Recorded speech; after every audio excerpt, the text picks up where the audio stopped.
Meine Lieben, ich begrüße euch zum 17. Vortrag über die Apokalypse. Also wir arbeiten uns langsam vor, haben aber immer noch eine ganze Menge vor uns. Aber jetzt stehen wir immerhin vor dem Thron im Himmel. Dort sind wir das letzte Mal angelangt und da werden wir jetzt fortsetzen. Ich lese einfach das Stückerl noch einmal vor zur Erinnerung, wie das ganze Umfeld da aussieht. Geht also so los. Danach konnte ich schauen, siehe, eine offene Türe im Himmel, und die erste Stimme, die wie der Schall einer Posaune an mein Ohr gedrungen war, sprach: Steige empor. Ich will dir zeigen, was nach all dem Vorangegangenen in der Zukunft geschehen soll. Und schon war ich ins Geistgebiet emporgehoben. Siehe, ein Thron stand im Himmel, und auf dem Throne saß eine Gestalt. Der Thronende glich in seinem Glanze einem Jaspis und einem Karneol, und um den Thron rundete sich ein Regenbogen, der leuchtete wie ein Smaragd. Im Kreis um den Thron standen 24 Throne, und darauf saßen 24 Älteste in weißen Gewändern, mit goldenen Kronen auf den Häuptern. Aus dem Throne zuckten Blitze, Stimmen tönten, Donner rollten, und 7 flammende Fackeln brannten vor dem Thron. Das sind die 7 göttlichen Schöpfergeister. Und vor dem Thron etwas wie ein gläsernes Meer, als wäre es aus Kristall gebildet. Inmitten und im Umkreis des Thrones 4 Lebewesen voller Augen vorne und hinten. Das erste Lebewesen glich einem Löwen, das zweite einem jungen Stier, das dritte hatte ein Antlitz wie ein Mensch und das vierte war wie ein fliegender Adler. Die 4 Lebewesen hatten ein jedes 6 Flügel, und rundherum und auch im Inneren waren sie voller Augen. Und ohne Unterlass riefen sie bei Tage und bei Nacht: Heilig, heilig, heilig der Herr, der göttliche Herrscher des Alls, der war und der ist und der kommt. Bis daher möchte ich es einmal lesen. Also da haben wir ein gewaltiges Bild vor uns mit dem Thron, der umgeben ist von 24 anderen Thronen, auf denen 24 Älteste sitzen. Wir werden dann gleich einmal schauen müssen, was es mit diesen 24 Ältesten auf sich hat, was die bedeuten. Aus dem Thron zucken Blitze, Stimmen tönen und so weiter. Und 7 flammende Fackeln vor dem Thron. Diese flammenden Fackeln stehen für die 7 göttlichen Schöpfergeister. Die 7 göttlichen Schöpfergeister haben wir das letzte Mal gegen Ende zu dann schon deutlich angesprochen. Da geht es darum, das sind jene Wesenheiten oder man könnte auch sagen Gemeinschaften von Wesenheiten, das wäre nämlich besser gesagt. Ich habe das letzte Mal so erklärt, dass ja bei geistigen Wesenheiten, die bestehen eigentlich aus anderen geistigen Wesenheiten. Das heißt, erhabene geistige Wesenheiten gliedern sich in Wesenheiten, die ihnen untergeordnet sind in gewisser Weise. Und das ist jetzt die Gemeinschaft in gewisser Weise oder das Ähnliche, aber doch zugleich Unterschiedliche zum Menschen. Der Mensch ist ja auch nicht nur dieser physisch, fleischlich-stoffliche Mensch, den man sozusagen angreifen und sinnlich anschauen kann, sondern da steckt ja in Wahrheit noch viel mehr hinter uns. Der Körper ist hoffentlich belebt, sonst schaut es schlimm aus. Also steckt auch Leben in uns, und Leben ist eine ganz eigene Kraft, die nicht sich aufs Physische in Wahrheit reduzieren lässt. also Lebenskraft, ein Lebensleib geradezu ist in uns, der vor allem etwas zu tun hat, die zeitliche Entwicklung und Veränderung des Körpers zu gestalten. Also Rudolf Steiner nennt es auch den Ätherleib oder andererseits auch den Zeitleib, weil da zeitliche Gesetzmäßigkeiten eine Rolle spielen. Also zum Beispiel, dass die Kindheit, die erste Kindheit stark zusammenhängt mit dem hohen Alter, dass sich das spiegelt in gewisser Weise um die Lebensmitte. Es ist auch sehr deutlich, oft also bei Menschen, wenn sie schon älter sind, äh, dann tauchen Erinnerungen aus der Jugendzeit, aus der Kindheit dann auch auf, aus der früheren Kindheit sogar, also bis ans dritte Lebensjahr heran, über das kommt man normalerweise nicht hinaus, also was noch früher ist, aber bis dorthin etwa kann man kommen. Und solche Erinnerungen tauchen gerade im hohen Alter gerne auf. Die Menschen vergessen dann vielleicht, was gestern war, also heute, wenn Demenzerkrankungen oder sowas sind oder leichte Vergesslichkeit, man hat es schon schwer sich zu merken, was jetzt kürzlich gewesen ist, aber es taucht immer mehr Erinnerung gerade an die Jugend, an die Kindheit auf. Weil eben Alter und Jugend miteinander zusammenhängt. Also das spiegelt sich eigentlich so in gewisser Weise um die Lebensmitte, das ist zumindest eine typische Gesetzmäßigkeit dieses Ätherleibes. Dass das zusammenhängt und dass auch wirklich das zusammenwirkt. Das ist das Interessante nämlich. Nämlich das, was im Alter dann herauskommt, ist eigentlich gerade in dieser ersten Kindheit schon in einer gewissen Weise da. Noch nicht sichtbar, aber im Untergrund ist es da. Das wirkt zusammen. Also wir sind im Zeitlichen, im Ätherischen, wie es Steiner eben auch nennt, hängt Vergangenes und Künftiges ganz stark zusammen, ist eigentlich im Grunde gleichzeitig da. Also vom Ätherischen gesehen ist es gleichzeitig. Nur wir erleben es hier in der äußeren Welt als Zeitablauf, wo wir nicht mehr zurückgehen können. Wir können uns zwar erinnern daran, aber wir können die Vergangenheit nicht mehr verändern. In dem Sinn. Im Ätherischen ist es anders. Also im Ätherischen ist es in gewisser Weise alles gleichzeitig da und man kann auch, wenn man es im Ätherischen erlebt, wirklich wie ein Panorama überschauen. Also das heißt, man kann sich bewegen in dem, man kann zurückschauen, man kann nach vorschauen, natürlich ab bis zu dem Zeitpunkt zumindest einmal, wo man im Leben jetzt ist. Man kann auch einen gewissen Blick in die Zukunft tun, aber da sieht man dann nur eine Fülle von Möglichkeiten, die es gibt. Nicht wahr? Was hinter uns liegt, das engt sich auf das ein, im Wesentlichen, was halt geschehen ist. Aber wenn wir von hier in die Zukunft blicken, haben wir ein reiches Feld an Möglichkeiten immer vor uns. Also im Ätherischen ist die Welt eigentlich reicher und aus der stirbt immer was heraus und das ist das, was physisch wird. Und indem sich ja unser Körper auch ununterbrochen erneuert, ist es einerseits so, dass eben immer wieder neue Stoffe natürlich aufgenommen und im gleichen Maß hoffentlich wieder ausgeschieden wird.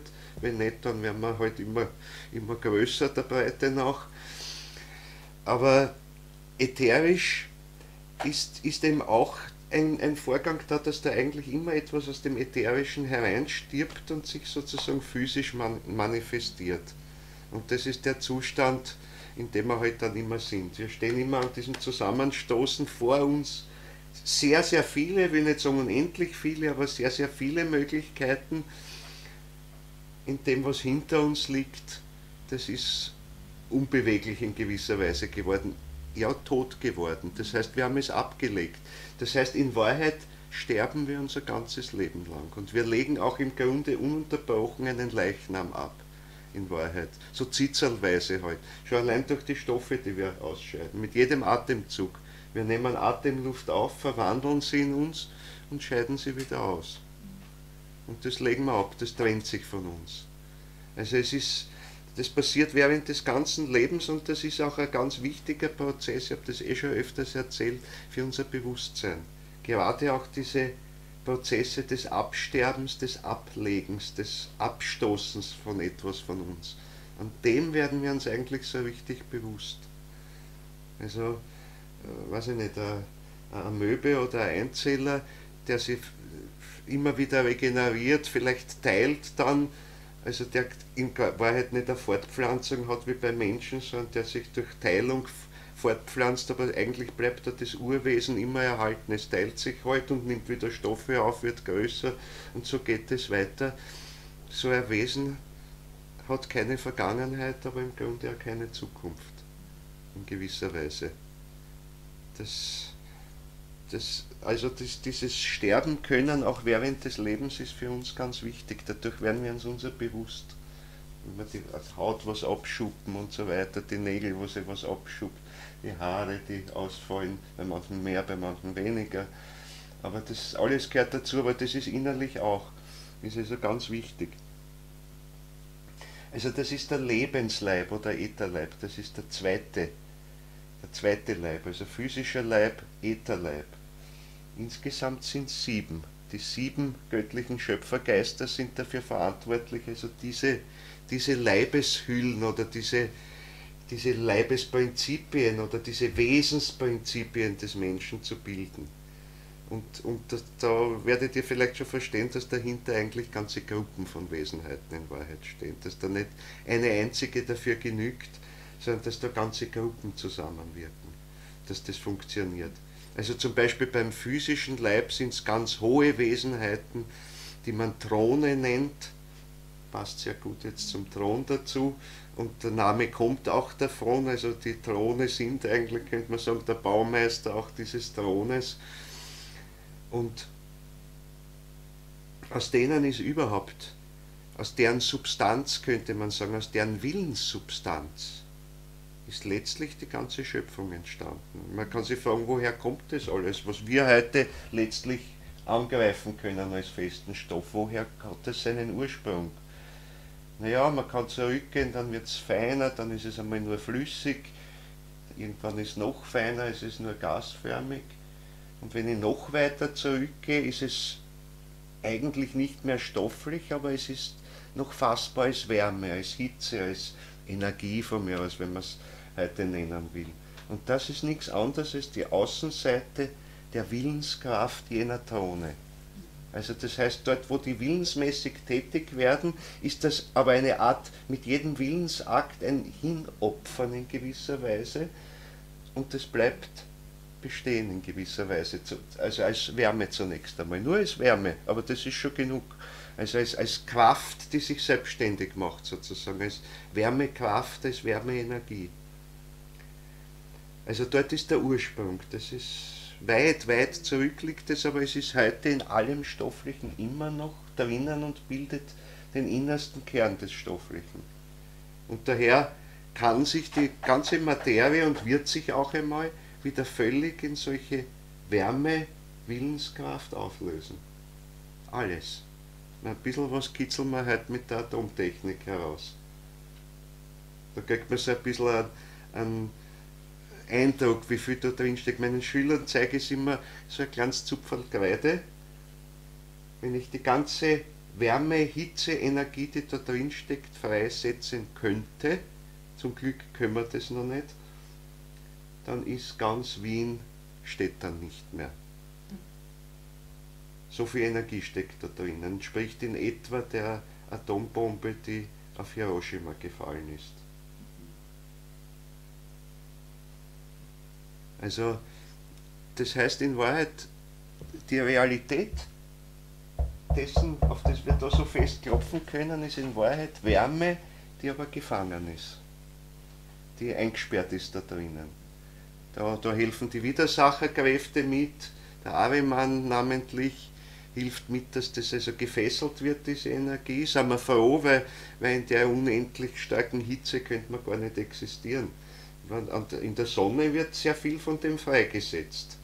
Darum leuchtet sie und dort geht alles viel, viel schneller. Alle Entwicklung passiert dort viel schneller. Da kämen wir geistig nicht mit. Da könnten wir natürlich auch nicht so einen Körper haben wie den. Wir hätten also einen Körper, der aus Gasströmungen bestehen würde. Na, finde da mal ein Ich-Bewusstsein, wenn du der Luftzug in der heißen Sonne bist. Das ist ein bisschen schwierig. Also, ja, aber höhere geistige Wesen können das. Die können daher die Sonne bewohnen, aber die sind natürlich nicht in so einem Körper wie wir, sondern die verkörpern sich halt, wenn man das so nennen will, bestenfalls in Gasströmungen, die da drinnen sind, die die Sonnenatmosphäre bilden. Vom Inneren kann man nämlich nicht einmal mehr sagen, dass das wirklich Gas ist. Das ist eben schon ein Übergang zum Plasmazustand und zum reinen Energiezustand. Also da ist höchstes Tempo, höchste Willenskraft drinnen.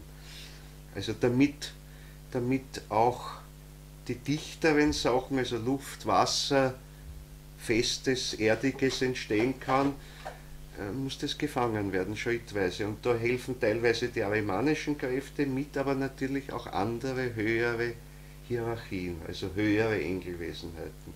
Bei Engel gibt es ja eine ganze Hierarchie von Engeln, also 9 Engelchöre. 9 Engelchöre. Davon sind die bekannten unsere Engel halt sozusagen, ist die unterste Stufe, knapp über uns und eng mit uns verbunden. Und gerade die niederen Engelwesenheiten, wenn man es so nennen will, die sind eben besonders eng mit uns verbunden. Das werden wir dann sehen, das wird uns zu den 24 Ältesten nämlich hinführen in Wahrheit. Darf ich was Bitte. sagen? In Wien gibt es eine Kirche, als fast einzige Stadt, Ja, zu den 9 Engelchören. hören. Das ist am Hof. Ja. Das ist in Wien. Ja, Haben wir das? ja. Ja, ich glaube, so viel wird es da nicht geben in der Welt. Ja, Also, nein, das ist ja, ziemlich ja, einmalig. ja. Schön. Also das ist was ganz Großes. Ja, aber wir müssen weiter jetzt mit unseren Leibeshüllen, jetzt kann man wirklich noch von Leibeshüllen sprechen, also physischer Leib, Ätherleib. Der Ätherleib, die Ätherkräfte, stammen nicht von den Thronen, weil die Throne haben letztlich auch die Grundlage unseres physischen Leibes nämlich geschaffen. Sie sind in aller Materie drinnen, aber sie liegen auch unserem physischen Leib zugrunde. Und in gewisser Weise haben wir so eine Spur drinnen oder eine Vorstellung kann man sich machen, was einmal der physische Leib des Menschen in uralter Zeit war, lange bevor die Erde in der Form existiert hat, wie wir sie heute kennen. Da war sie nämlich nur Wärme. Nur Wärme. Und wir waren auch nur Wärme. Und ein bisschen eine Vorstellung kann man sich machen, wenn ihr euch vorstellt, unser menschlicher Körper hat auch eine gewisse Wärme, nämlich Blutwärme. Also mit dem Blut geht es mit. Und die ist sehr differenziert, die ist gestaltet. Die ist nicht einfach nur so, dass das hinausstrahlt, sondern die ist in sich gestaltet. Wo ein bisschen wärmer, ein bisschen kälter, nach oben hin, da kühlt es ein bisschen ab. Bei der Leber wird es ein bisschen wärmer und so weiter. Bei den Verdauungsprozessen ist stärkere Wärme dabei. Überhaupt in den Stoffwechselvorgängen. Oder gerade dann, wenn vielleicht auch eine Krankheit ist und wir Fieber haben, dann steigt die Temperatur, weil dann die Willenskraft angeregt wird, um mit der Krankheit fertig zu werden. Dann geht alles schneller, das heißt, da werden wir eigentlich ein bisschen sonnenhafter in uns, wärmehafter in uns und dann kann auch die Krankheit leichter bekämpft werden. Zum Beispiel Krankheitserreger oder irgend sowas. Also ein lebendig sich veränderter Wärmeorganismus, das waren wir ganz am Anfang. Ganz am Anfang waren wir das. Weil zu diesen eben 7 göttlichen Schöpfergeistern, bei denen diese 7 Leibeshüllen des Menschen geschaffen werden, oder die 7 Leibesglieder oder Wesensglieder des Menschen geschaffen werden, denen entsprechen auch 7 Verwandlungszustände unserer ganzen Erde. Also es fängt an mit einem Zustand, der nur Wärme ist, nichts anderes. Überhaupt am Anfang war das alles natürlich Sonne, Mond, Erde, die ganzen Planeten zu einem Gebilde vereinigt, aber zunächst nur Wärme, nichts anderes. Und aus dem gliedert sich dann langsam was heraus, aber zunächst also nur diese Wärme drinnen. Dann geht es weiter zu einem Art Sonnenzustand bereits. Man muss dazu sagen, dieser Wärmezustand war noch finster, dunkel. Also so wohlige Wärme in gewisser Weise, aber nicht leuchtend. Nicht leuchtend. Erst wenn es zum Sonnenzustand kommt, und das ist noch nicht unsere Sonne, sondern es ist eine Vorstufe. Wieder, man muss sich denken, da ist wieder noch immer alles vereinigt in sich.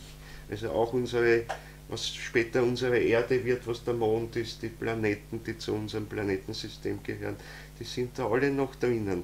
Nur jetzt kommt zweierlei, es verdichtet sich zum Gasförmigen, zur Luft und zugleich fängt es zu leuchten an. Das ist was Feineres als diese dunkle, dumpfe Wärme in gewisser Weise noch. Nur diese Wärme ist so, ja eigentlich zugleich eine ungeheure Triebkraft in sich auch. Die ist auch drinnen. Mit dem Licht wird es was Feineres, aber als Gegenbild entsteht das Gasförmige. Und das Licht erglänzt an der Luft, könnte man sagen. Jetzt fängt es zu leuchten an. Und da entsteht eben der Ätherleib des Menschen, da erst. Und da sind jetzt Wesenheiten beteiligt, die dieses Leuchten erzeugen können. Und dieses Leuchten, ja, was ist das Innere dieses Leuchtens? Äußerlich sagen wir, es ist Licht. Innerlich ist es Weisheit. Weisheit. Und daher sind es jetzt Wesenheiten, die diese Weisheit verströmen können. Und das sind die Geister der Weisheit, so kann man sie nennen. Die stehen eine Stufe unter den Thronen. Also der Wille ist sozusagen der Ausgangspunkt, der die Wärme herausbringt. Die Weisheit ist eine Stufe tiefer, aber damit fängt es zu leuchten an. Und dann muss es sich weiter verdichten zum flüssigen bis zähflüssigen Zustand. Also eine weitere Verdichtung.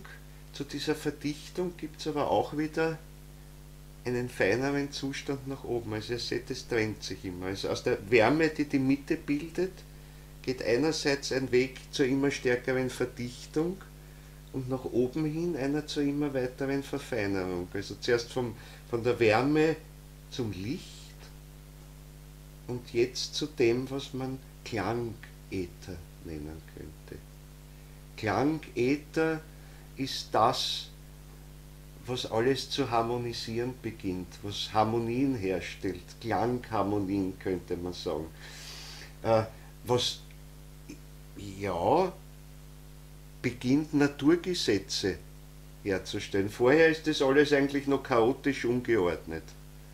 Da kann man noch nicht wirklich von Naturgesetzen in unserem Sinn sprechen. Jetzt, während des dritten Zustands, wo die Verflüssigung beginnt, jetzt erst entstehen die Naturgesetze in Wahrheit. Die sind auch Harmonien in Wahrheit, Zahlenharmonien halt zum Beispiel. Daher ist der Klangäther zugleich der Zahlenäther oder der mathematische Äther. Und die Physik kratzt an dem, so ganz leise. Und zwar interessanterweise eben gerade dort, wo sie es mathematisch versucht zu durchdringen. Eigentlich versucht sie da auf das Geheimnis der Komposition zu kommen, die unserer Welt zugrunde liegt. Und erst in diesem flüssigen Zustand entstehen diese Naturgesetze so allmählich, also das heißt, es wird komponiert, könnte man sagen. Und wenn das fertig ist, dann beginnt erst die eigentliche Erdentwicklung, wie wir sie heute kennen, dass letztlich die feste Erde entsteht. Oder zum Teil feste Erde, sie ist ja in Wahrheit nicht vollkommen fest. Wir haben immer noch sehr viel Flüssiges, jetzt abgesehen vom Wasser, das an der Oberfläche ist, im Inneren ist viel Zähflüssiges. Und das ist auch Flüssigkeit, immer noch, auch wenn es für unsere Begriffe immer noch sehr fest ausschaut. Ich meine, Glas zum Beispiel. Glas ist in Wahrheit auch eine gestockte Flüssigkeit, aber noch nicht wirklich ein kristalliner Stoff. Das ist nur so langsam, dass wir halt das Fließen nicht merken. Aber trotzdem ist es eigentlich eine Flüssigkeit in Wahrheit, eine ganz zähe. Und so ist es im Erdinneren ja auch. Unsere Kontinente zum Beispiel schwimmen geradezu auf einer zähflüssigen Masse. Und daher bewegen sie sich auch, daher haben wir das, was man Kontinentalverschiebung und dergleichen nennt, Plattentektonik. Also da schwimmen die großen Kontinentalschelfe, schwimmen auf dem, schieben sie teilweise untereinander und da passiert eines, wenn die zusammenstoßen, dann falten sich Gebirge auf und dergleichen. Also zum Beispiel ganz gewaltig das Himalaya-Gebirge. Da ist tatsächlich dieser indische Subkontinent, der war ursprünglich gar nicht mit Asien vereinigt, sondern der ist so als eine kleine Platte daran geschoben worden, teilweise sogar darunter geschoben worden und durch den Anprall, der dauert aber Millionen Jahre. Das ist natürlich nicht jetzt so wie wenn wir mit dem Auto einen Unfall haben, sondern das dauert halt, das hat lange Dimensionen, aber gewaltige Energiemengen, die dabei drin wirken und die türmen dann den Himalaya auf und schieben darunter einen halben Kontinent fast einen kleinen. Also weil es schaut der Zipfel heraus, das ist also der indische Subkontinent, aber da geht es unter dem Himalaya noch weiter in Wahrheit, weil sie diese Platte darunter geschoben hat und darum das so gewaltig in die Höhe hebt. Und das alles ist aber nicht nur ein mechanischer Prozess oder ein physikalischer Prozess, sondern dahinter stecken eben auch geistige Wesenheiten, die mittun. Bei denen Willenskraft ist, ja, die Throne wirken mit. Aber es geht auch noch Gesetzmäßigkeiten, Geister der Weisheit sind drinnen. Und die Harmonien, diese Naturgesetzmäßigkeiten, das sind wieder andere geistige Wesenheiten, die man jetzt nennt Geister der Bewegung. Da ist Bewegung drinnen. In dem Klang ist immer Bewegung auch. Ein Klang kann nicht stehen, der muss sich immer verändern und bewegt sich. Es ist immer Schwingung zumindest, Rhythmus drinnen. Da tut sich etwas. Und von diesen Geistern der Bewegung haben wir jetzt auch das bekommen, was unseren Astralleib ausmacht, unseren Bewusstseinsleib könnte man sagen, der zugleich auch die Grundlage der Bewegung ist, dass wir uns bewegen können. Den haben die Tiere auch, den haben wir mit den Tieren gemeinsam, nur ist unserer verfeinert, denn die Tiere sind gerade dadurch entstanden, dass wir die zu groben astralischen Kräfte aus uns herausgesetzt haben. Und das sind die Tiere. Von den niederen Tieren bis zu den höheren hinauf. Und wir sind auch noch nicht ganz am Ende. Ich habe das auch das letzte Mal gesagt, das ist also natürlich die sehr ernstzunehmende Zukunftsperspektive, dass bis zum Ende der Menschheitsentwicklung, der physischen Menschheitsentwicklung, jedenfalls noch die Gefahr besteht, dass noch etwas ausscheidet aus der Menschheitsentwicklung. Also wir müssen nicht glauben, dass wir so in der körperlichen Gestalt, wie wir jetzt sind, schon das Ende der Entwicklung sind. Und die Entwicklung beschleunigt sich. Und wir werden in den nächsten Jahrtausenden, ich sagte euch ja das letzte Mal, dass das schon etwa so im 6. Jahrtausend, 6., 7. Jahrtausend beginnt, dass die Menschheit sich nicht mehr inkarnieren wird. Also zumindest wird es immer weniger werden. Das heißt, wir sollten dann so weit sein, dass wir für unsere weitere geistige Entwicklung zumindest den physischen Leib einmal nicht mehr benötigen und dann in einen anderen Zustand übergehen, indem wir auf andere Weise in der Vergangenheit auch einmal waren, bevor wir solche körperlichen Wesen geworden sind. Nicht wahr? Wenn man jetzt die Evolution in der Vergangenheit anschaut, was sieht man zuerst? Na, die Tiere, die ausgeschieden wurden. Die sind die ersten, die sich in physischer Gestalt verfestigen. Und wo die Entwicklung dann in ihnen selber eigentlich nicht mehr weitergeht, sondern es wird einmal ausgeschieden, aber es kommen dann immer höhere heraus, die schon näher dem Menschen stehen, immer näher, bis dann endlich einmal wir physisch auch dastehen. Geistig stehen wir am Anfang. Wir sind eigentlich von Anfang an dabei. Schon bei der Wärme waren wir dabei, am Anfang, wo es nur Wärme war. Und da war schon die Anlage für unseren physischen Leib. Aber tatsächlich nur für diesen, noch nicht für das Leben, noch nicht für das Bewusstsein. Zumindest nicht das Bewusstsein, wie es der Astralleib hat. Es hatte schon auch das Physische ein Bewusstsein. Das ist jetzt auch was Interessantes, was ganz Wichtiges. Alles Seiende, alles was ist, alles Sein, hat auch Bewusstsein. Man kann geradezu sagen, Sein ist Bewusstsein. Allerdings in verschiedenen Graden. Das kann sehr dumpf sein und das Bewusstsein des Physischen, das heißt des physischen Leibes, den wir damals hatten, also nur aus Wärme besteht, aber auch das Bewusstsein des Mineralischen, wie es heute ist unglaublich dumpf. Wir würden es eigentlich gar nicht als Bewusstsein bezeichnen, weil wir sagen ja schon in der Nacht, naja, haben wir vielleicht noch Träume, aber dann kommt der Tiefschlaf, da wissen wir nichts mehr, da sind wir bewusstlos. Ja, aber da ist trotzdem ein Bewusstsein drinnen, nur wir sind zu schwach, um das mitzukriegen. Und das Bewusstsein des physischen Leibes oder des physischen überhaupt ist noch dumpfer als unser Tiefschlaf. Aber Menschen können in so einen Zustand kommen, wenn sie in Trance versetzt werden oder selbst in Trance fallen. Also zum Beispiel Medien, die ganz weggetreten sind und die nur jetzt einfach sprechen oder schreiben, es gibt auch Schreibmedien, die kriegen überhaupt nichts mit von dem, was sie tun. Nichts. Und trotzdem ist ein Bewusstsein da. Aber sie kriegen es nicht mit. Und dieses Bewusstsein spürt sehr weit in die Welt hinaus. Es ist nämlich interessanterweise das weiteste Bewusstsein. Umfasst in letzter Konsequenz den ganzen Kosmos, aber ganz dumpf. Ganz, ganz dumpf. Und das ist sehr interessant, weil ich das letzte Mal auch erzählt habe, die ganz hohen geistigen Wesenheiten, also die noch über den Thronen stehen, die diese Wärme hervorgebracht haben, die sogar noch über den Tierkreiswesen, den Cherubim stehen, das sind die Seraphim. Und diese Seraphim haben ein Bewusstsein vom ganzen Kosmos. Die haben aber ein waches Bewusstsein vom ganzen Kosmos. Und das kann man sich gar nicht vorstellen. Also Wesenheiten, die ein Bewusstsein von all den Sternen haben, von den geistigen Wesenheiten, die damit verbunden sind und die das in eine Ordnung bringen. Das ist unvorstellbar im Grunde. Und das ist nicht einmal noch die Trinität, die drüber steht.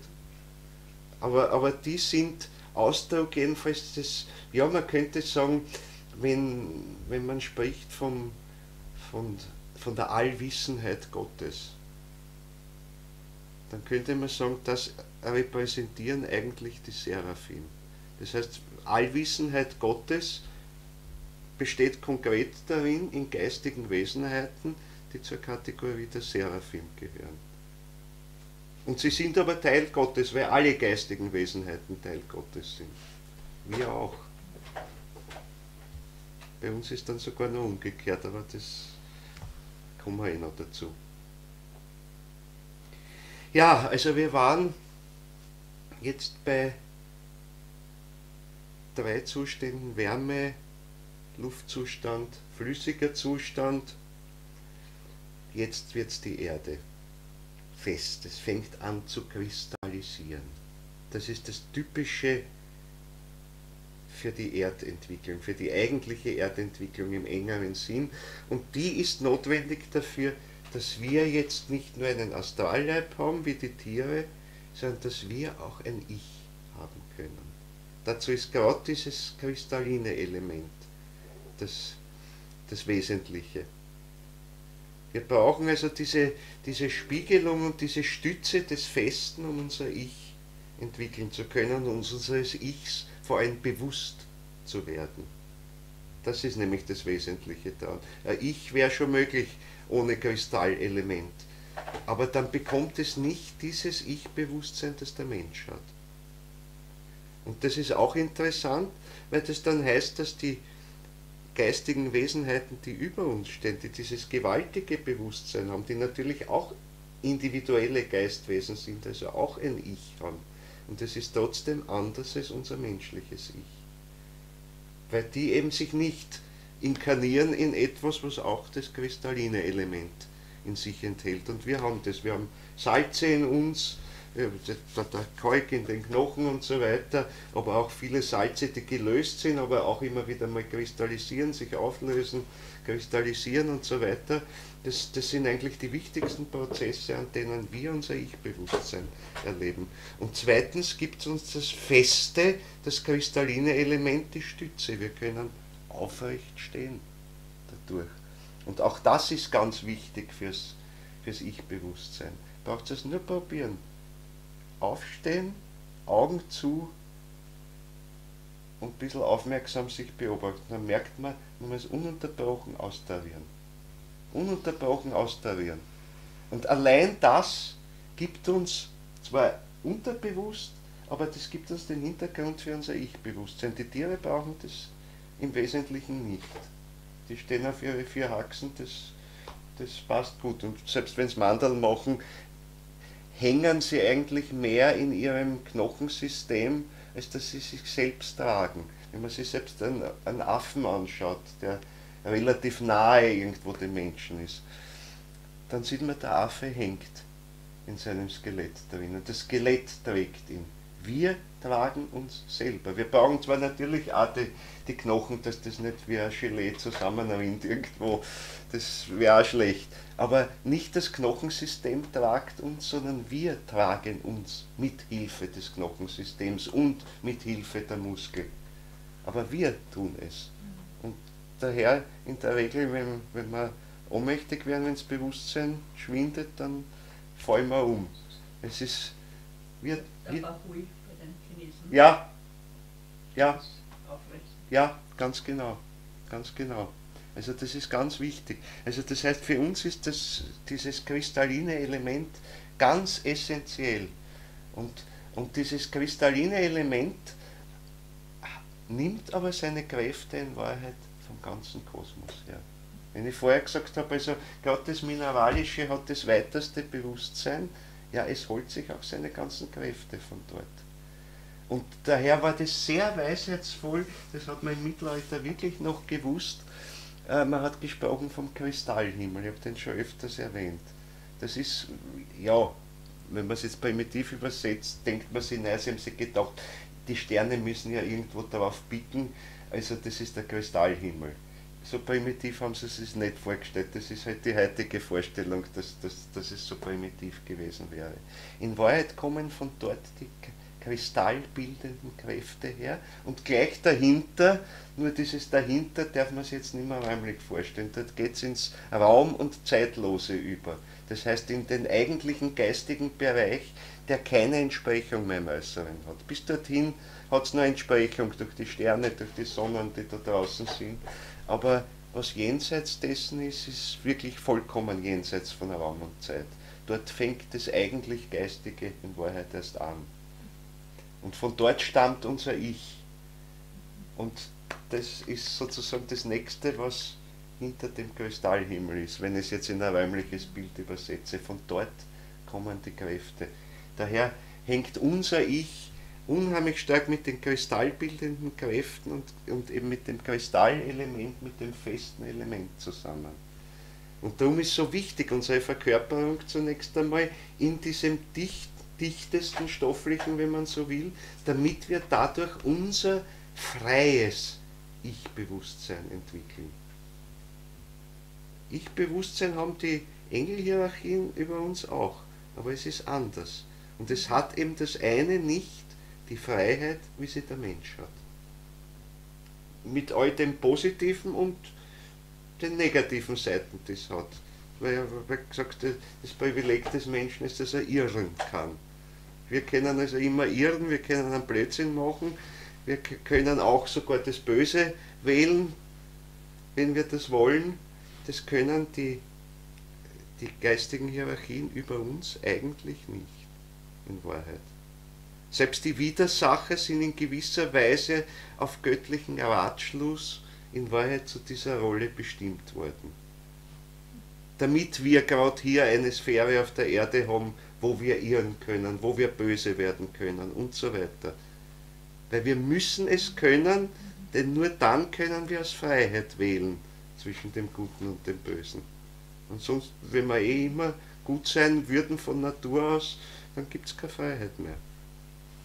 Also das heißt, wir sind dadurch natürlich höchst riskierte Wesen, weil selbst die Gottheit die Macht über uns letztlich aufgegeben hat. Nicht wahr? Sonst ist aber keine Freiheit möglich. Also das heißt, die alte Frage, warum gibt es Böses in der Welt, zum Wohle des Menschen, damit er ein freies geistiges Wesen werden kann. Weil anders ist es nicht zu machen. Es muss also einfach die reale Möglichkeit der Abirrung geben. Das ist das, mit dem wir natürlich die ganze Zeit zu kämpfen haben und mit dem wir zu ringen haben, aber wodurch wir im Grunde das Potenzial haben, ein geistiges Wesen zu werden, das noch eine ganz andere, neue Qualität hineinbringt, die sonst nur die Schöpfungsquelle selber, also die Trinität selber hat, nämlich diese Freiheit im Schöpferischen. Man muss denken, diese hohen geistigen Wesenheiten, selbst die Seraphim, die Cherubim, die Throne und so weiter, sie empfangen ihre Impulse von der Gottheit. Und bearbeiten sie weiter, strömen sie weiter, aber sie haben nicht diese Freiheit von dem abzuirren, sozusagen, was die Gottheit gibt. Und selbst die Widersacher sind eigentlich im Plan vorgesehen. Das ist ganz wichtig. Da tun sie die Theologen dann immer ein bisschen schwer, weil wie ist das? Gott ist doch nur das Gute und ja, es geht nicht darum, dass in Gott das Böse und das Gute wäre. Aber er schafft eine Schöpfung, in der beides möglich ist. Zum Wohle des Menschen. Zum Wohle des Menschen. Weil für ihn also eine noch größere Aufgabe vorgesehen ist, als sie alle anderen Hierarchien, also von geistigen Wesenheiten, bis jetzt erfüllen konnten. Weil Schöpfung heißt nicht, dass sie immer alles gleich wiederholt, sondern es ist auch da ein Entwicklungsprozess drinnen. Können mitbestimmen. Ja, und wir sind eigentlich aufgefordert, mitzubestimmen und mitzuformen und mitzugestalten. Ja, es ist bereits im Grunde jetzt so, dass im Wesentlichen, wie sich die Erde weiterentwickeln wird, ganz stark von uns abhängt. Also daher wäre ganz falsch zum Beispiel, wenn man jetzt heute viel von Umweltschutz berechtigterweise ja spricht, weil der Mensch heute sehr viel zerstört. Das heißt einmal zunächst die böse Seite wählt, oft aus Unwissenheit, aus Irrtum auch natürlich. Aber wir müssen gerade daran auch lernen, eben der Natur das zu geben, was sie weiterentwickelt. Es strömt eigentlich jetzt durch uns durch, immer mehr, immer mehr. Immer mehr sind wir also eingeladen, Teilnehmer an der Schöpfung zu sein. Bereits jetzt. Und das Thema der Apokalypse ist ja, einen Blick zu richten schon auf den nächsten Zustand, der nach unserer heutigen Erde kommt. Also wir haben gesprochen von dem Wärmezustand, von dem Luftzustand, von dem wässrigen, flüssigen Zustand, von der jetzigen kristallinen Erde. Und dann wird ein neuer Zustand kommen. Anders geartet wieder. Und wie der beschaffen sein wird, das ist das, was eben in der Apokalypse das neue Jerusalem genannt wird. Wie der beschaffen sein wird, wird wesentlich an uns liegen bereits. Das heißt, da arbeiten wir mit bereits, eine ganze Welt zu gestalten. Noch nicht den ganzen Kosmos, aber immerhin die Welt, die wir dann bewohnen werden. Sicher nicht in solchen Körpern, wie wir sie jetzt haben. Also über das sind wir dann hinaus, aber in einem anderen Zustand. Ich will das jetzt nicht im Detail noch vertiefen, weil zu dem werden wir kommen. Aber nur zur Erwähnung, es ist dann dieses neue Jerusalem auch noch nicht der letzte Zustand, sondern es werden noch 2 weitere folgen. Und dann ist einmal die Entwicklung des Menschen so weit oder der Menschheit so weit gediehen, dass sie ganz frei und ganz unabhängig geworden ist. Und selbst beginnt eine Schöpfung hervorzubringen, im kosmischen Maßstab. Als Perspektive, als Möglichkeit. Also das ist zumindest das Ziel. Wie weit wir es erreichen, ist eine andere Frage, weil damit erstmals auch riskiert ist, dass der ganze Schöpfungsplan letztlich schief geht. Im Extremfall. Weil es gibt dann nicht irgendwo die Notbremse, dass man sagt, ja, wir machen es doch wieder gut. Wir müssen mitarbeiten. Wir haben unendlich viel Hilfe, weil wir können also auf die ganzen Hierarchien zugreifen. Aber sie werden eben nur tätig, wenn wir das wollen. Immer mehr wird das so. Und es ist sogar so, dass heute bereits die Entwicklung dieser geistigen Hierarchien bis hinauf zu den Seraphim auch mit von uns abhängt. Weil die Entwicklung sollte eben so laufen, dass wir langsam beginnen, bestimmte geistige Aufgaben zu übernehmen, die bisher höhere Wesenheiten ausgeübt haben. Und wenn wir diese Aufgaben versäumen, halten wir diese höheren Wesenheiten in ihrer Entwicklung zurück, weil sie dann immer noch für uns tätig sein müssen. Und das betrifft also als erstes natürlich die Engelwesenheiten, die mit uns ganz eng verbunden sind, also was man mit Recht den Schutzengel im weitesten Sinne nennt, also die Engelwesenheit, die uns begleitet, die uns vor allem führt durch unsere verschiedenen Inkarnationen auf der Erde. Weil wir gehen ja davon aus, dass der Mensch eben nicht nur einmal auf Erden lebt, sondern dass es wiederholte Erdenleben gibt. Eben damit wir uns entwickeln können. Und das ist ja, selbst wenn man es jetzt nicht geistig schaut, vielleicht gleich, so unplausibel ist es ja nicht. Wenn man annimmt, dass der Mensch wirklich etwas ist, was sich weiterentwickeln soll, ja bitte, wie viel kriegen wir denn in einem Erdenleben wirklich weiter? Können wir mit gutem Gewissen sagen, gut, jetzt habe ich 70, 80, 90 Jahre, 100 Jahre vielleicht gelebt und jetzt bin ich perfekt.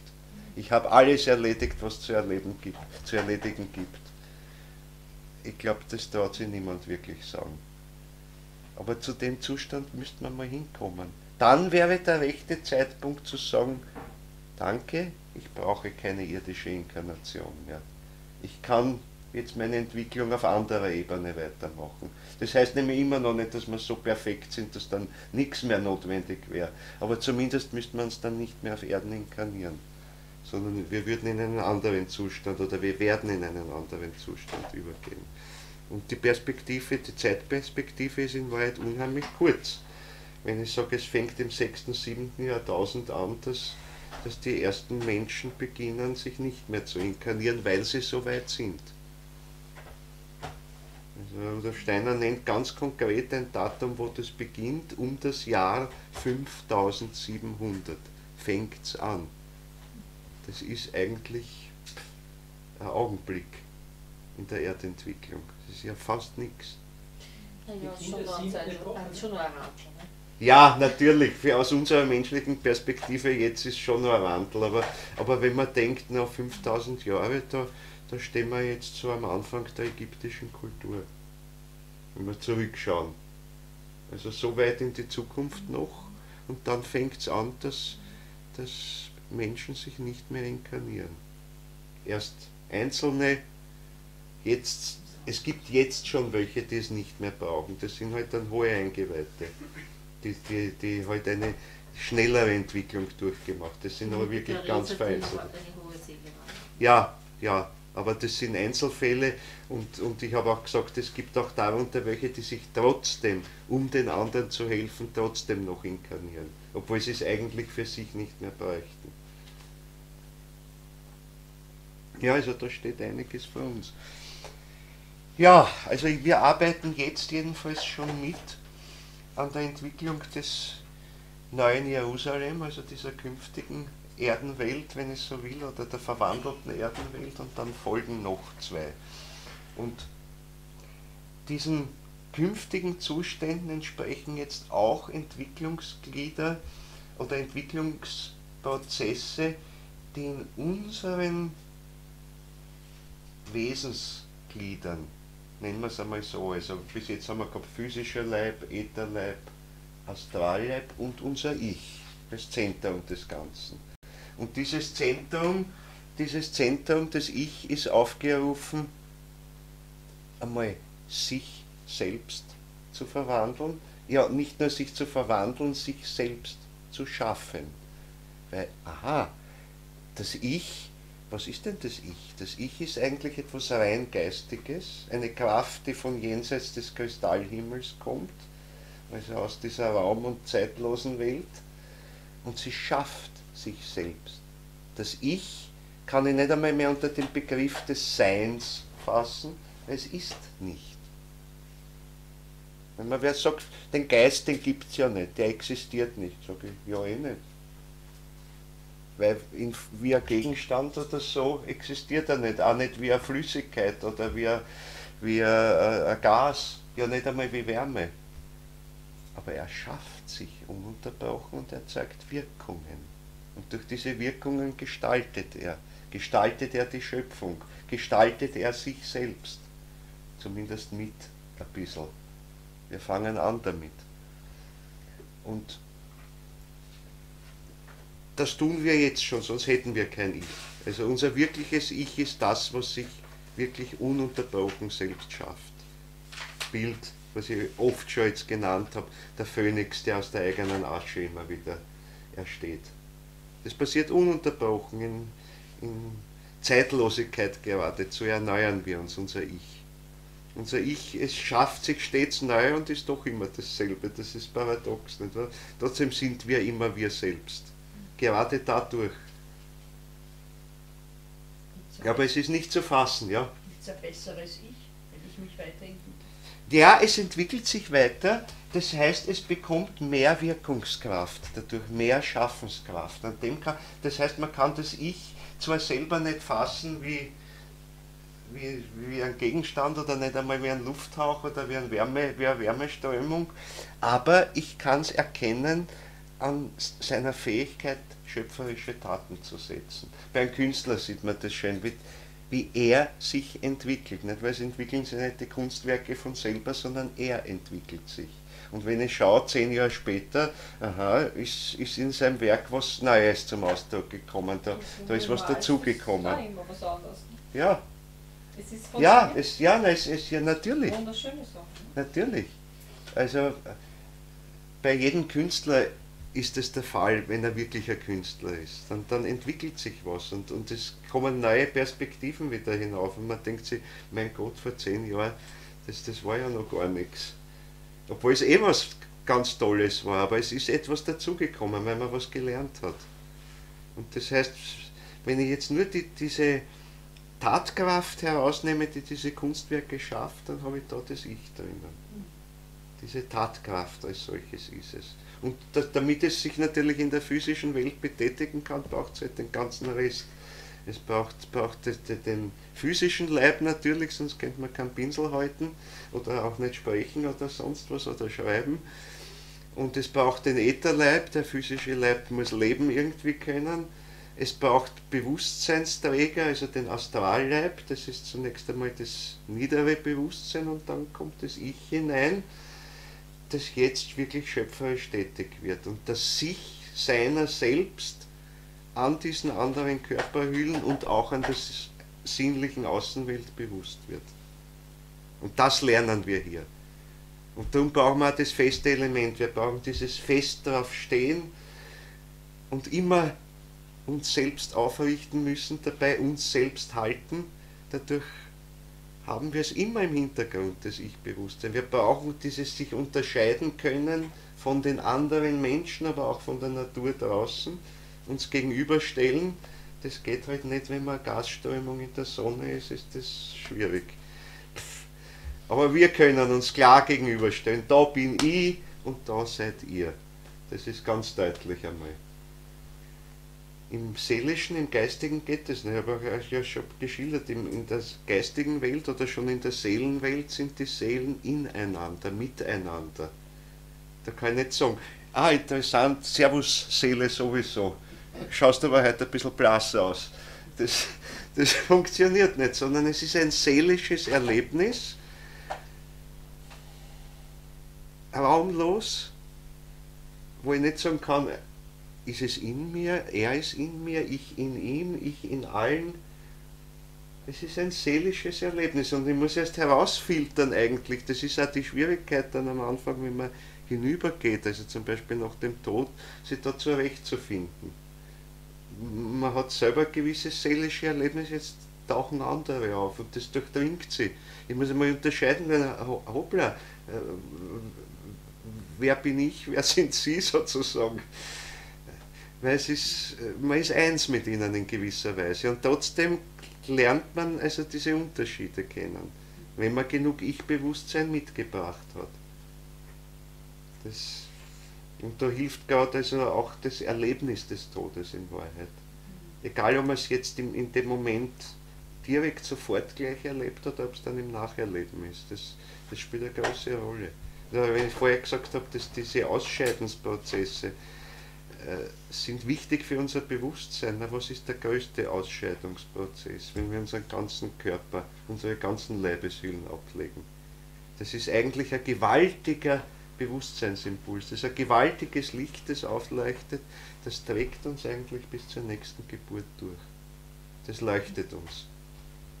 Es ist am Anfang so stark, dass man es unter Umständen, dass man geblendet ist davon, gar nichts mitkriegt. Und man sieht dann die geistige Welt oder die Seelenwelt deswegen nicht, weil man geblendet ist. Nicht, weil man blind wäre, oder nicht weil es finster wäre, sondern weil man blind ist vor Helligkeit. Und das ist das eigene Licht, das man mitnimmt. Im Geistigen sieht man sowieso immer nur das oder so viel, als man selber ein Licht mitbringt. Da ist es eben anders, da kann ich nicht sagen, ja, aha, die Sonne leuchtet, ja. Nein, ich muss einmal leuchten, damit ich das andere sehe im Geistigen. Also da fängt schon an, dass ich muss über sich hinausstrahlen und seine Umwelt, seine Umgebung, seine geistige Umgebung erhellen. Dann bekomme ich was mit. Wenn das wenig strahlt, dann kriege ich halt wenig mit. Das ist dann unsere Ausstrahlung. Das ist unsere Ausstrahlung, die erhält uns die anderen Seelen, die da sind. Ansonsten sind wir gefangen in uns und das erleben wir eigentlich als Finsternis. Wir sind auf uns selbst zurückgeworfen.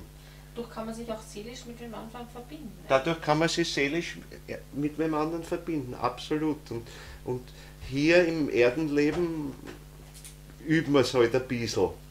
Aber dort ist es dann ganz stark, dass wir wirklich im Seelischen des anderen leben.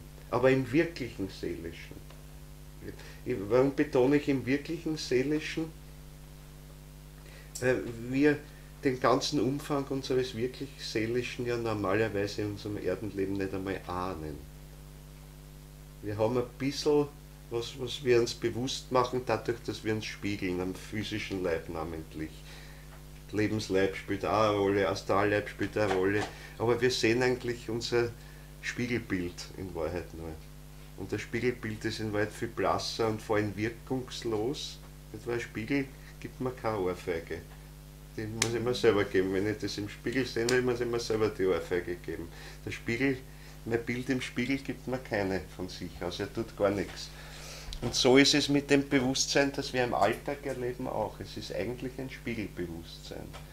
Und entweder durch geistige Schulung oder dann nach dem Tod kommt es von selber, aber auch nur, wenn wir eine gewisse Vorbereitung haben in Wahrheit, dass es gut kommt, dann tauchen wir in die seelische Wirklichkeit erst ein, in unsere eigene und in die der anderen.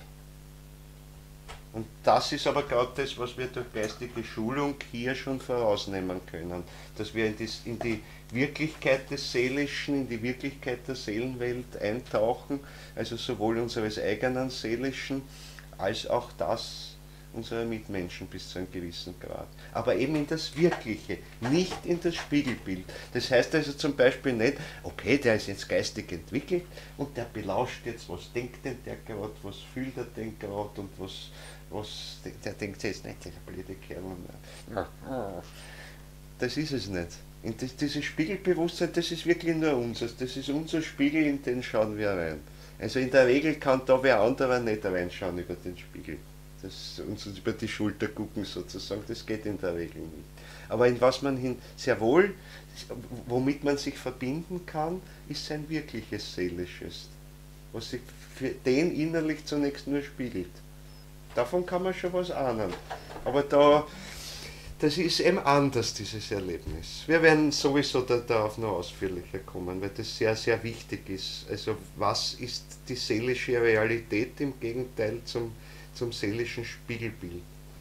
ich reite auf dem Thema deswegen sehr herum, weil da oft so ein Missverständnis ist, dass sich durch unsere ganze, nicht nur neuzeitliche, sondern schon seit der griechischen Zeit fängt es an, Kulturentwicklung und philosophische Entwicklung durchzieht, dass man immer mehr verwechselt hat, das Spiegelbild mit dem wirklich Seelischen.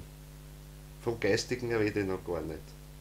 Und dadurch sind so unheimlich viele Probleme entstanden. Wie wirkt das Seelische auf das Körperliche? Wie wirkt das Spiegelbild, das ja eigentlich kraftlos ist, wie wirkt es aufs Körperliche? Ja, das Spiegelbild gar nicht. Das wirkliche Seelische, das wirkt auf ganz andere Weise. Und wir kriegen es halt zunächst im Äußeren nur durch das Spiegelbild aber mit, was da passiert. Wir haben dadurch nämlich auch, und wir brauchten das ja auch, um unser Selbstbewusstsein zu entwickeln, dass wir in Wahrheit ja die Außenwelt auch nur als Spiegelbild erleben. Da steckt ja viel mehr dahinter. Wir sehen nur eine äußere Spiegelung davon. Das ist noch nicht die Realität. Da steckt viel mehr dahinter. Da stecken ja viele geistige Wesenheiten dahinter. Das wäre die Wirklichkeit. Im Grunde gerade das Mineralische ist das Toteste. Da wirkt nichts mehr. Das ist abgestorben. Es ist Realität geworden, aber nicht mehr Wirklichkeit. Es wirkt nicht mehr. Von selbst. Etwa ein Stein, von selber tut er gar nichts mehr. Er muss von außen bewegt. Er kann zersprengt werden oder er kann runterfallen. Aber von sich aus tut er eigentlich nichts. So wie es die Physik dann beschreibt. Also der Körper wird bewegt durch äußere Kräfte. Und so stellt man sich das halt dann vor. Und bei uns letztlich stellt man sich das auch so vor. Da wirken halt die Teile irgendwie aufeinander. Und dann ist die Frage, wer steuert das? Wo kommt das her? Und dann hat man die Schwierigkeit, aha, aber das Spiegelbild, das wir da haben, weil das ist zumindest manchen aufgefallen, dass das eigentlich keine Kraft hat da drinnen. Man braucht ja sich nur den Unterschied einmal dieses inneren Spiegelbilds nur zum äußeren Erleben nehmen. Wenn man sich die Welt anschaut und jetzt die Augen zumacht, und jetzt habe ich die Vorstellung davon, von dem, was ich gesehen habe, also die Erinnerung. Wie detailreich ist die? Da muss man schon sehr gut üben, dass das näher kommt zumindest dem. Also wenn man so gar die Augen zumacht, was habe ich denn da jetzt alles gesehen? Naja, ja, ein paar Leute sind da gesessen und ein Fenster. Da ist aber egal. Aber wenn ich jetzt schon frage, na, wie viele Bücher sind da und wie viele Blätter hat der Baum dahinter, also das Baumerl,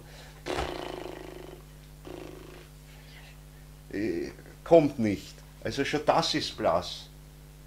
Also jetzt ist das, und trotzdem ist das auch nur die Außenseite. Die eigentliche Wirklichkeit, das Leben, das drinnen ist, sehe ich schon nicht. Die Emotion, die drinnen ist, sehe ich, wenn, auch nur an der äußeren Reaktion und der Grimasse, dass er halt giftig da reinschaut oder fröhlich da reinschaut, wie auch immer. Ich sehe nur die äußere Seite. Also das ist auch noch nicht die Wirklichkeit. Und daher waren alle Versuche natürlich zum Scheitern verurteilt zu erklären, wie wirkt mein seelisches Spiegelbild aufs Körperliche. Gar nicht. Genauso wie das Bild, das sich im Spiegel zeigt, auch nichts bewirkt. Nirgends. Es verändert den Spiegel nicht weiter. Es verändert mich vielleicht, dass ich sage, mein Gott, heute habe ich jetzt schon viel. Dann bin ich ein bisschen traurig oder so. Ja. aber direkt tut er mir nichts. Das ist auch meine Einstellung erwartet zu manchen Dingen. Ja, sehr gut. Ja, aber die Seele macht auf der anderen Seite sehr wohl die Körperkrankheit. Ja, natürlich. Das wirklich Seelische arbeitet im Körper. Wirklich Natürlich. Darum ist es eine ganz entscheidende Sache, wie ich mich seelisch zu gewissen Dingen einstelle. Nehmen wir nur her jetzt die Covid-Geschichte, das Thema. Ja, wenn ich den ganzen Tag Angst habe vor Ansteckung, was könnte passieren vor der nächsten Katastrophe, ja, dann schwäche ich meinen ganzen Organismus, weil das Seelische wirkt weiter auf den Ätherleib, auf die Lebenskräfte, sprich Immunsystem, das dahinter steckt, schwächt es komplett und dann passiert das, vor dem ich mich die ganze Zeit schon gefürchtet habe, ich kriege endlich meine Ansteckung. weil es eigentlich im Grunde systematisch herbeigebetet hat. Nicht wahr? Ich meine, ich will das jetzt nicht verallgemeinern, es gibt natürlich Fälle, wo Menschen durch Schicksalsschläge oder sonst wo der Ätherleib, also die Lebenskräfte geschwächt sind und dann ist natürlich auch die Gefahr, dass es passiert. Also es gibt viele Einflusskräfte, aber eins, was sicher wirkt, ist also einfach eine Heidenangst davor haben. Das wirkt ganz sicher, weil die ganzen Viren oder sonstiges sind allgegenwärtig. Allgegenwärtig, alle. Wir brauchen sie sogar. Ich meine, die haben eine wichtige Aufgabe in der ganzen Evolution, weil die Genmaterial zwischen den Arten und Gott wo hin und her tauschen, das ist einer der wichtigsten Motoren der Entwicklung, äußerlich, halt im Physischen. Also wir brauchen es genauso wie wir die Bakterien brauchen, was täten wir ohne Darmbakterien?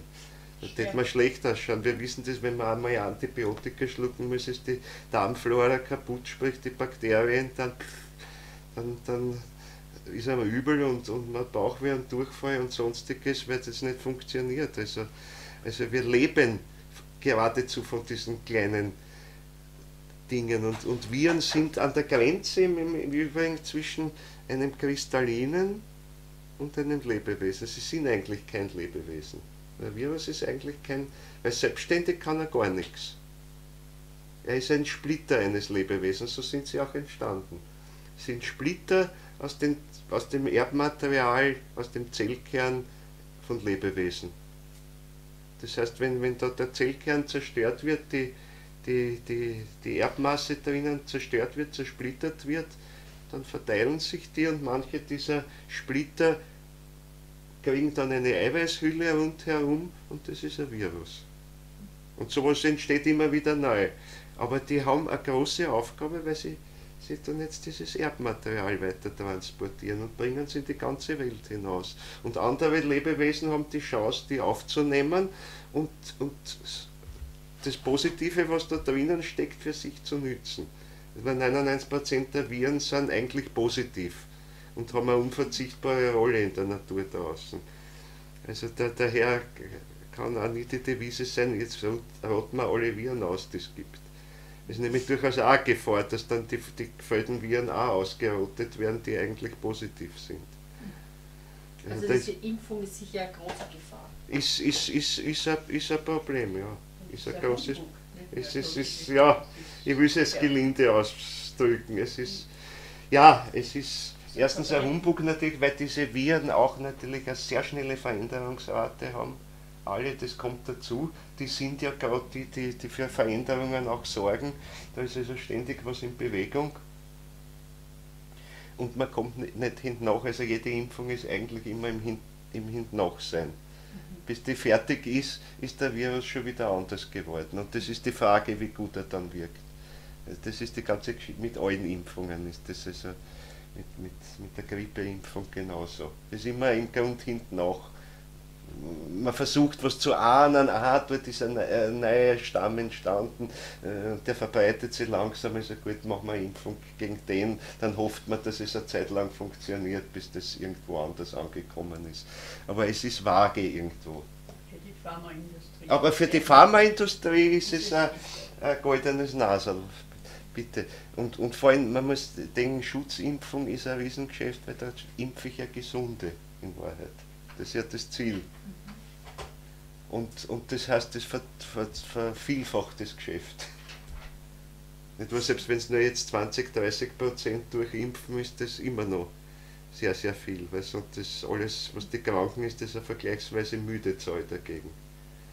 Also das darf man nicht unterschätzen, dass das natürlich eine Riesenrolle auch spielt dabei. Aber schwächt auch das Immunsystem. ja, das schwächt es, macht es träge, natürlich, weil ich ihm eigentlich schon eine fertige Immunantwort gebe. Und das, weil es kommt jetzt darauf an, ob es eine Passivimpfung ist, ob es eine Aktivimpfung ist, aber es ist jedenfalls so, dass es das Immunsystem nicht fördert in seiner eigenen Entwicklung, weil das sollte eigentlich dafür zuständig sein. Und das ist so die Spitze eigentlich der Lebenskräfte des Ätherleibs, also wo er mit dem Physischen zusammenstoßt, könnte man sagen, und wo er jetzt reguliert einfach, was er rein soll und was nicht rein soll. Was wieder ausgeschieden gehört, was zerlegt gehört sozusagen und wieder danke, holt euch die Einzelteile, oder was integriert wird, was aufgenommen wird. Ist im Übrigen auch für das Herausbildung der Individualität, allerdings tief unterbewusst, auch ganz wichtig. Weil dadurch ist, gerade im Immunsystem ist auch jeder Mensch eine Individualität. Durch das, auch mit welchen Umgebungen er, mit welchen Infektionen er zu tun hatte, mit welchen Viren und so, das ist eine ganz eigene Biografie sozusagen, die dahinter steckt. Und das erzeugt ein einzigartiges, individuelles Immunsystem. Und das zu erwerben, hat aber dann auch eine Rückwirkung auf das Ich-Bewusstsein letztlich. Auch wenn das noch ganz dumpf ist, aber es bildet einen Hintergrund. So wie wir das Knochensystem brauchen, dass wir uns damit selbst aufrichten können, aber wir brauchen es. So hilft uns auch das Immunsystem, zu uns selbst zu finden. Das ist ganz wesentlich dabei auch. Und daher ist an sich die Auseinandersetzung mit Viren wichtig und gut, auch mit welchen, die halt dann Probleme erzeugen. Macht uns stärker eigentlich. Ja, macht uns letztlich stärker. Ich meine, jetzt will ich nicht schimpfen gegen alles und Ding. Es ist halt heute so, dass das sehr verbreitet ist, der Impfwahn. Man kann es überziehen, aber natürlich in Einzelfällen kann man mit Impfungen, vor allem wenn die Krankheit schon ausgebrochen ist, kann man jetzt was bewirken, weil zum Beispiel das Immunsystem desjenigen zu schwach ist. Dann ist es allerdings eine Impfung mit abgetöteten Keimen. Und ja, aber bei vielen Dingen weiß man halt heute nicht, in Wahrheit, wie viel man hineinpfuscht in eine viel, viel weisheitsvollere Tätigkeit. Wir bilden uns halt heute so viel ein auf unser Wissen, nur das ganze Wissen, das ganze biologische, medizinische Wissen aller Krankenhäuser, aller Bibliotheken zusammengenommen, ist eine Kleinigkeit gegen dem, was sie in der kleinsten Zelle abspielt, an Weisheit. Wenn wir bis jetzt 10 Jahre gebraucht haben, um eine seriöse Impfung auf den Markt zu bringen, ja. Jetzt schaffen wir es in einem halben Jahr. Ja, natürlich.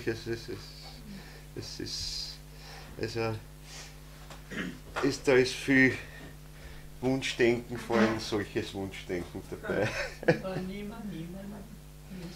Das wird funktionieren wahrscheinlich, also das traue ich mir schon dazu sagen. Ja, also unser Ich ist sehr gefordert, aber gerade daran wird es stärker. Auch dort eben, wo es strauchelt und wieder aufstehen muss, da wird es besonders stark.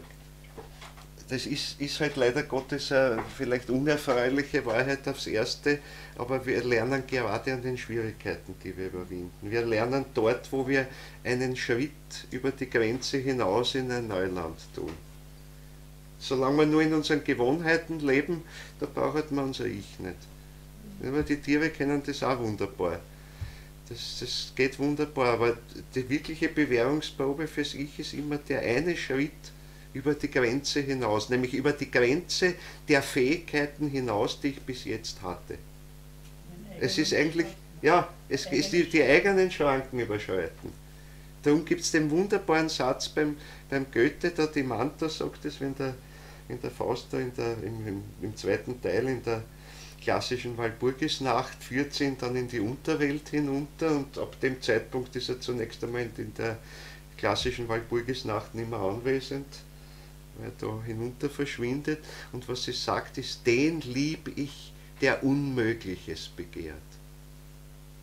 Der genau das begehrt, was ihm jetzt in dem Zeitpunkt zunächst noch unmöglich ist. Genau den Schritt darüber hinaus.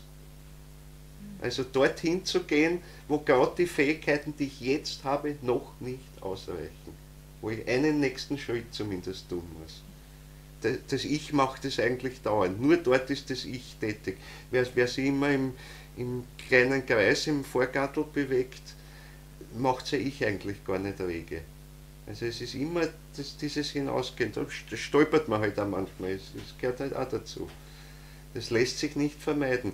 Aber im Ich, das ist ja die frohe Botschaft, könnte man geradezu sagen, steckt ja eine immense Kraft drinnen. Und, ich will den Satz nicht jetzt schon wieder zitieren.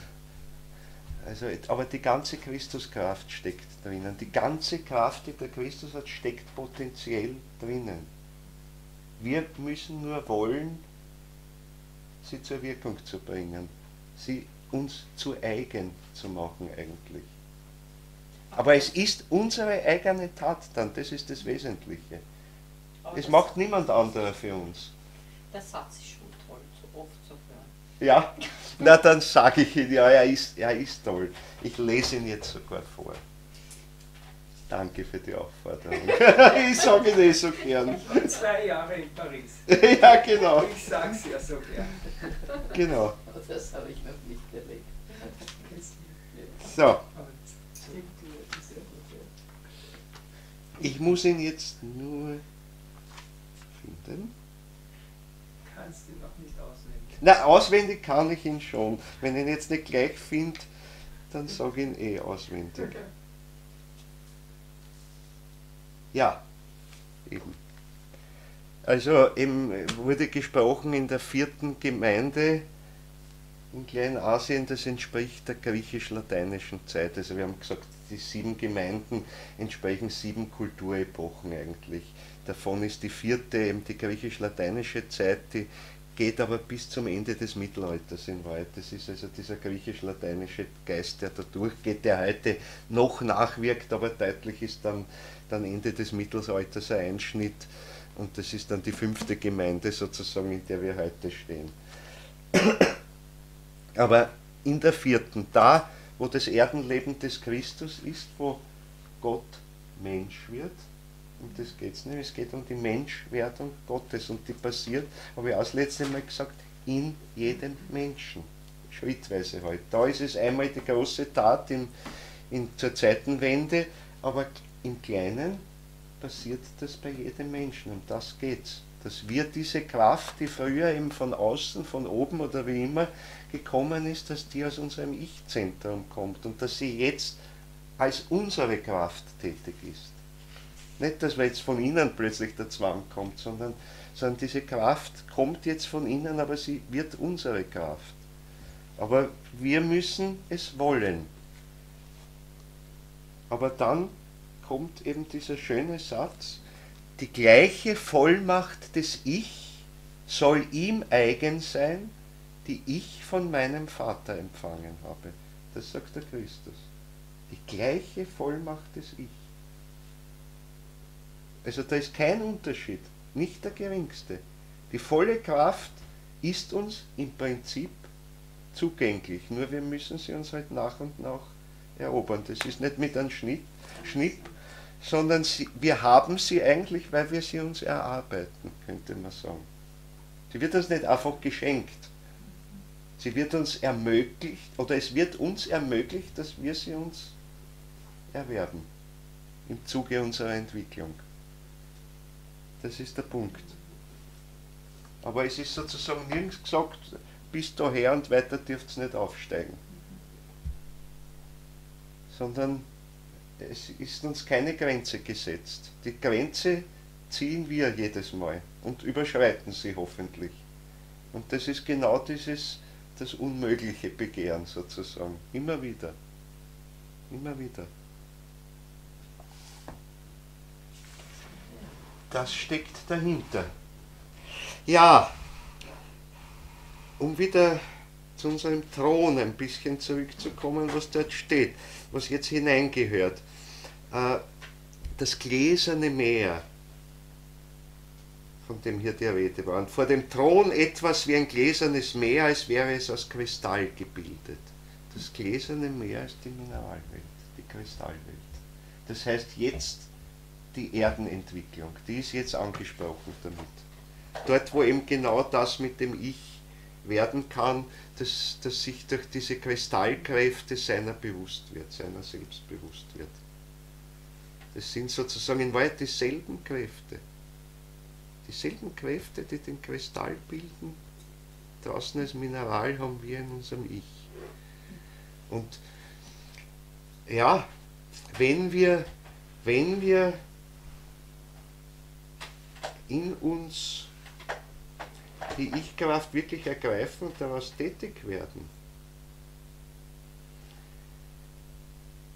dann vergeistigen wir als nächstes alle unsere Leibeshüllen, von denen wir schon gesprochen haben. Also als nächstes um das Ich herum der Astralleib, der Ätherleib, der physische Leib. Wir fangen an daran zu arbeiten. Das Ich ist das, was sich selbst schafft, aber was jetzt auch beginnt umzuschaffen. Den Astralleib umzubilden zu einer eigenen Schöpfung, wenn man so will. Wir haben ihn zunächst einmal für unser Erdenleben verliehen bekommen. Jetzt beginnen wir ihn zu verändern, sodass er wirklich unser eigener wird. Und dann nennt man es nicht mehr Astralleib, beziehungsweise diese Kraft, die ihn neu schafft, sondern das nennt man jetzt das Geist selbst. Das ist der verwandelte Astralleib oder besser gesagt die schöpferische Kraft, die einen Astralleib komplett verwandeln, ja in letzter Konsequenz sogar aus dem Nichts heraus schaffen könnte, wenn wir das Geist selbst voll entwickelt haben. Dann wäre unsere Schöpferkraft bereits so weit, dass wir zwar noch nicht eine äußere Welt erschaffen können, aber wir können zumindest einen Astralleib aus nichts heraus erschaffen. Das ist schon was. Das ist schon was. Und das hat für die Zukunft eine ganz große Bedeutung, weil wir müssen diese Fähigkeit haben, zum Beispiel um unser Karma aufzulösen, unser Schicksal. Unser Schicksal macht nämlich im Grunde, kann man jetzt mal sagen, hauptsächlich Flecken in unserem Astralleib. Wir kriegen jetzt einen Astralleib bei der Geburt mit, der kann ohnehin schon ein bisschen belastet sein durch die Inkarnationsbedingungen. Da spielen die Eltern eine Rolle, da spielt die Zeitsituation eine Rolle. Also heute ist es schon von Haus aus einmal anzunehmen, dass der Astralleib einmal belastet ist. Einfach, weil wir gegenüber der äußeren Umweltverschmutzung haben wir noch viel stärkere seelische Umweltverschmutzung in Wahrheit. Da hat sich viel abgelagert einfach. Das hat schon früh begonnen und es geht munter weiter. Also das heißt, es sind schon dadurch schwierigere Bedingungen. Aber in dem Maße, in dem ich über Geist selbst verfüge, bin ich nicht angewiesen auf das, was heute vorhanden ist, sondern ich kann Neues erschaffen. Kann zumindest in diesen Astralleib, der mir verliehen wird, bessere Elemente einbauen. Anfangs sehr zart, ganz wenig. Und ich kann vor allem, wenn ich es schaffen kann, ist immer zugleich verbunden die Fähigkeit, Vorhandenes aufzulösen. Aus dem Nichts schaffen können heißt auch ins Nichts auflösen können. Das heißt, ich kann auch da Schlechtes, Astralisches nicht nur läutern, verändern, soweit es möglich ist, sondern ich kann es überhaupt auflösen. Das heißt, ich kann, weil Läuterung im ursprünglichen Sinn heißt, ich scheide aus meinem Astralleib die negativen Kräfte aus. Über das haben wir schon gesprochen. Ja, aber dann sind sie nicht weg.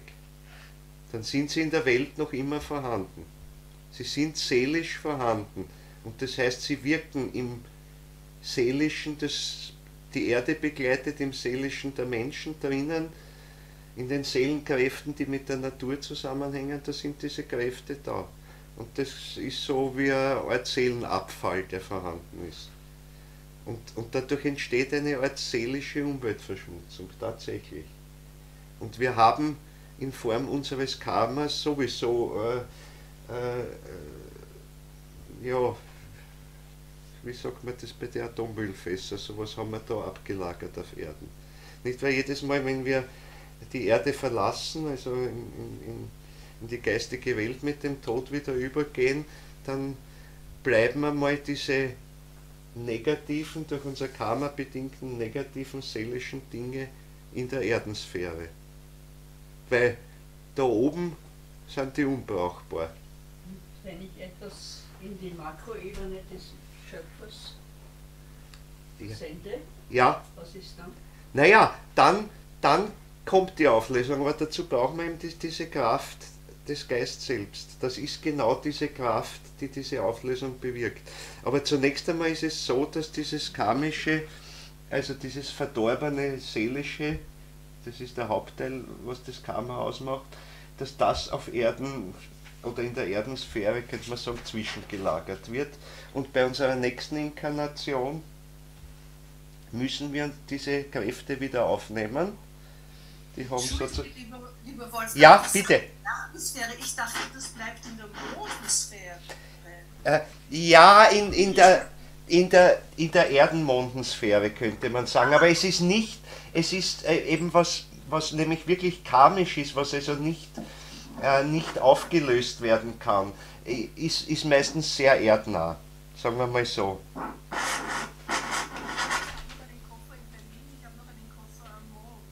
Ja. Das Backel, das man dann wieder mit abholt. Das Backel, das man wieder mit abholt. Also es ist natürlich, es ist so, also es sind die leichteren Sachen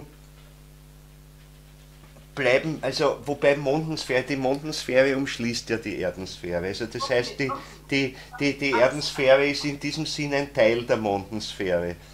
Und da ist es eben jetzt so, dass die schlimmsten Sachen sich sehr erdnah ablagern und die leichteren Sachen, die eigentlich dann nicht ins Karma eingehen. Nicht wahr? Das ist der Punkt, die gehen nicht ins Karma ein. Was wir also in der Läuterung im sogenannten Karma-Loka, also jetzt kommt der nächste Fegefeuer, heißt es in der Kirche. Und das hat eine gewisse Berechtigung, obwohl die Bilder natürlich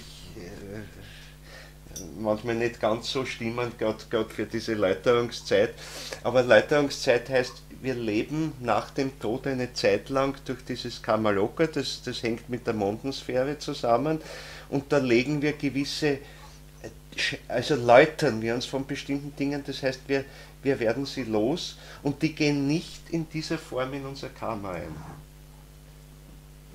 Also, aber gewisse Dinge, also das heißt, die wir wirklich jetzt abgetilgt haben im Karma-Loka, die nehmen wir nicht 1:1 wieder auf dann.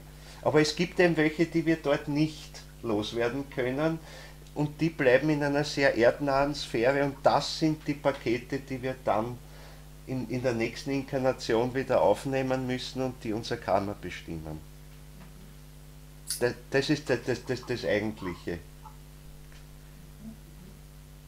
Also die Sachen, die wir uns abgewöhnen können im Karma-Loka oder im Fegefeuer, da ist nämlich ein seelischer Läuterungsprozess drinnen, also auch nämlich ein Prozess, wo wir die Ich-Kraft entwickeln, dass wir das wirklich loswerden.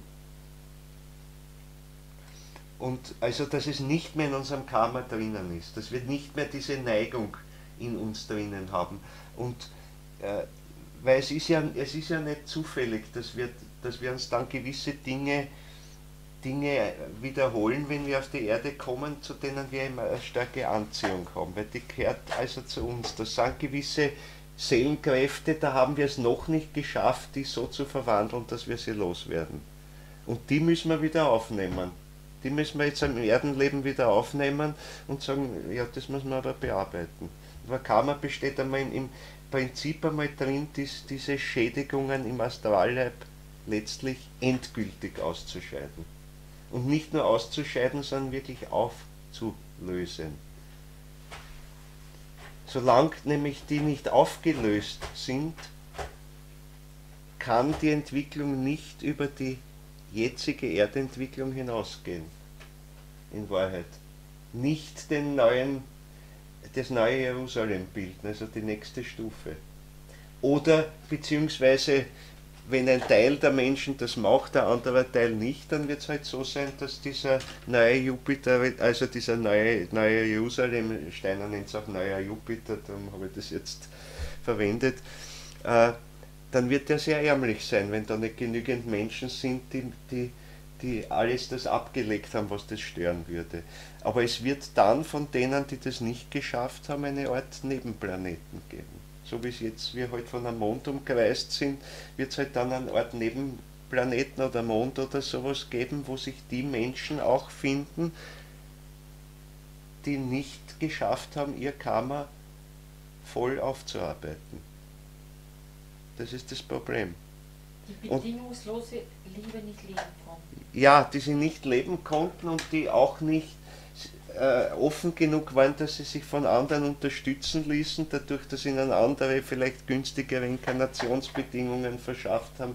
Es gibt alles Mögliche, wir werden darauf noch deutlicher kommen. Ich habe das letzte Mal schon ein bisschen was darüber gesprochen, aber wird noch mehr kommen in die Richtung, weil das wird die immer größere Aufgabe, dass es halt so sein wird, weil ein Teil der Menschheit geistig voranschreitet, ein anderer dazu neigt, sich zu verhärten im Physischen, nicht die Kraft findet, aus dem Ich heraus tätig zu werden, dann werden diese Menschen eben Hilfe brauchen. Aber die Hilfe besteht eben nicht darin, dass ich ihnen wirklich ihr Karma abnehmen und ersparen kann. Ich kann ihnen aber bessere Bedingungen schaffen, bis zu dem hin, dass ich ihnen für die Inkarnation meine Leibeshüllen zur Verfügung stelle und freiwillig die schlechten Leibeshüllen sozusagen annehme, die der sich bauen könnte aus seinem Schicksal. Weil Karma bedeutet ja auch, ich habe ein Problem mit meinem Astralleib, das ist das Hauptproblem, aber ich habe auch ein Problem mit dem Ätherleib und mit dem physischen Leib. Der hat vielleicht jetzt eine Behinderung, eine Störung, sonst irgendwas. Die äußeren Bedingungen, die Umgebung, in die ich hineingeboren werde. Das Problem ist nämlich, je länger ich versäume, mein Karma aufzuarbeiten, in desto schwieriger Bedingungen komme ich hinein. Der ganze Weg läuft eben nicht so, dass man es von Haus aus jetzt den Menschen leichter macht. Dafür müssen wir sorgen. An sich, dadurch, dass der Mensch sich zu wenig entwickelt, reitet er sich immer tiefer hinein. Und wenn er versäumt, in einer Inkarnation das Schicksal aufzuarbeiten, in der nächsten ist es noch schwerer. Es wird nicht leichter, sondern es wird noch schwerer. Und der Punkt ist, es gibt eben auch, um die Freiheit des Menschen zu garantieren, es gibt sogar die Möglichkeit, dass man sich herumdrückt, sein Karma aufzuarbeiten. Zumindest eine lange Zeit. Was eigentlich in der Inkarnation sein sollte, indem ich mich in gewisser Weise mit den Widersachern halt verbünde, geht das, dass ich darum herumkomme. Die Aufgabe, die ich mir eigentlich vornehmen hätte sollen für diese Inkarnation, auszusetzen in der Inkarnation. Und dann kommt die Situation aber in der nächsten Inkarnation wieder. Und sie kommt noch schlimmer, die äußeren Bedingungen. Und ewig geht es halt trotzdem nicht dann herumzukommen, aber es wird immer schwieriger. Und das heißt, man braucht dann Hilfe, dass Menschen da sind, gut, ich nehme deine ganz schwierigen Bedingungen auf mich und gebe dir meine, die eben durch meine geistige Arbeit gute Bedingungen sind, bis in die Körperhüllen hinein, ich gebe dir das und übernehme sozusagen deine Umgebung, deine Körperhüllen und quäle mit dem ab. Ich kann aber deswegen nicht sein Karma auflösen. Das muss er trotzdem selber machen. Aber er hat bessere Bedingungen. Unterstützung dadurch. Also er wächst in einem besseren, geeigneteren Umfeld auf. Er ist körperlich fitter dafür. Die Lebenskräfte sind besser. Das Astralische, abgesehen von den karmischen Einschlüssen, ist besser. Auch das macht ja einen Unterschied.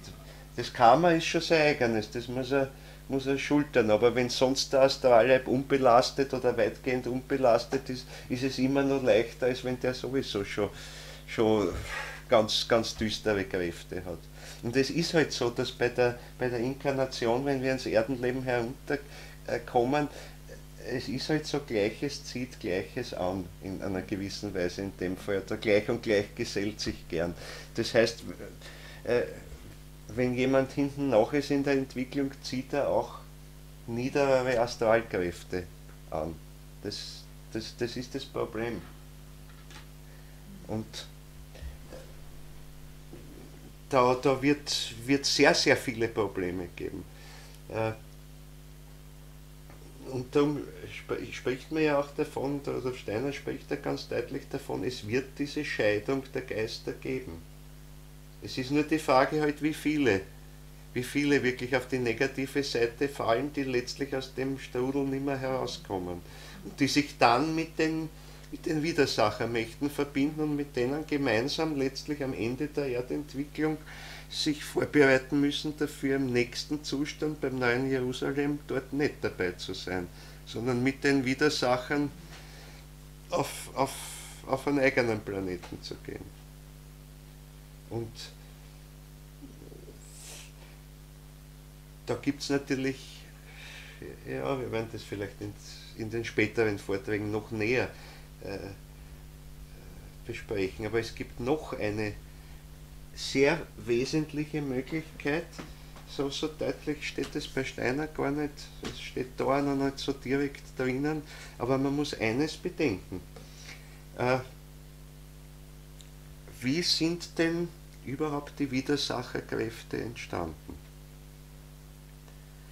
Ich habe gesagt, sie sind abkommandiert worden oder eigentlich auf göttlichen Ratschluss bestellt worden zu ihrer Rolle. Aber es hat auch etwas damit zu tun, sie wurden schon speziell ausgewählt, weil sie ihre reguläre Entwicklung als geistige Wesenheiten zu langsam vorangetrieben haben, weil sie in gewisser Weise zumindest bei einzelnen Fähigkeiten zurückgeblieben sind. Und dadurch halten sie auch alle Wesenheiten, mit denen sie in ihrer näheren Umgebung zusammen sind, zurück. Und das ist bei den Widersacherkräften der Fall. Und jetzt kommen wir dann schon sehr nahe an unsere 24 Ältesten heran, also über die wir reden, weil ich werde gleich sagen, wieso das zusammenhängt. Das sind nicht die Widersacherkräfte. Aber es haben, so wie der Mensch jetzt auf der Erde sein Ich bekommen hat und dadurch ein geistiges, wirklich ein eigenständiges geistiges Wesen geworden ist, ein individuelles geistiges Wesen, nachdem vorher schon sein Astralleib, sein Ätherleib, sein physischer Leib vorbereitet wurde, aber hier sind wir Ich geworden. No, so gab es auf den Stufen davor, also als unsere Erde noch nicht fest war, sondern wo dieser flüssige Zustand war, haben andere Wesenheiten ihre, man könnte sagen, Menschheitsstufe durchgemacht, nämlich sie sind dort zu geistigen Wesen aufgestiegen und haben ein individuelles Ich bekommen, unter anderen Bedingungen. Im Flüssigen ist schon nicht möglich, eigentlich diese Freiheit zu entwickeln, zum Beispiel, die der Mensch hat. Stellt einen freien Wasserstrom im Ozean vor. Es ist auch schwierig, sich da als freies Wesen zu entwickeln. Das waren nämlich die Wesenheiten, die heute die Engelwesenheiten sind. Es sind aber welche zurückgeblieben und haben diese Entwicklung nicht ganz auf die notwendige Höhe gebracht. Und die wirken heute als Widersacher, nämlich als die luziferischen Widersacher. Die gehen von dort aus. Das heißt, die waren vor uns Menschen, könnte man sagen, unter anderen Bedingungen. Jetzt sind sie Engel. Und die luziferischen sind zurückgebliebene Engel. Bezüglich bestimmter einzelner Fähigkeiten. Das ist das, was sie so gefährlich macht, weil andererseits sind sie natürlich den Menschen überlegen, weil sie haben viele Kräfte, die sonst die Engelwesenheiten auch haben, und sie haben, wie soll ich das jetzt irdisch sagen, nicht die Skrupel, sie zurückhaltend einzusetzen und nicht zum Schaden des Menschen einzusetzen, sondern sie setzen es ein, wie es nach anderen Kriterien, sagen wir mal so. Obwohl sie nämlich auch nicht ganz die Freiheit haben wie der Mensch. aber sie sind nahe dran. Gerade die luziferischen sind nahe dran. Ist ein eigener Punkt. Es hat eigentlich begonnen damit, dass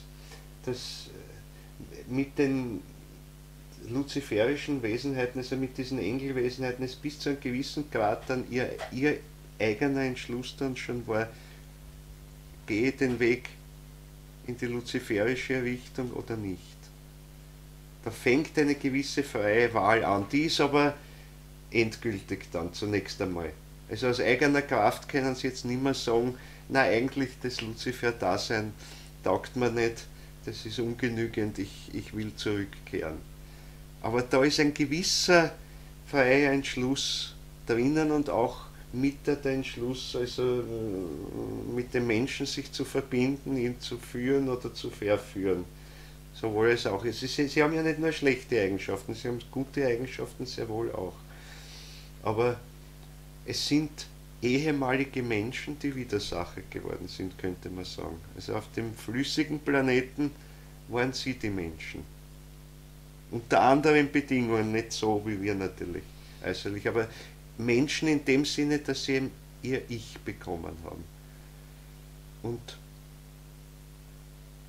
vorher, auf dem gasförmigen Zustand, was Rudolf Steiner die alte Sonne nennt, wo es also einerseits das Gasförmige, andererseits das Licht gab,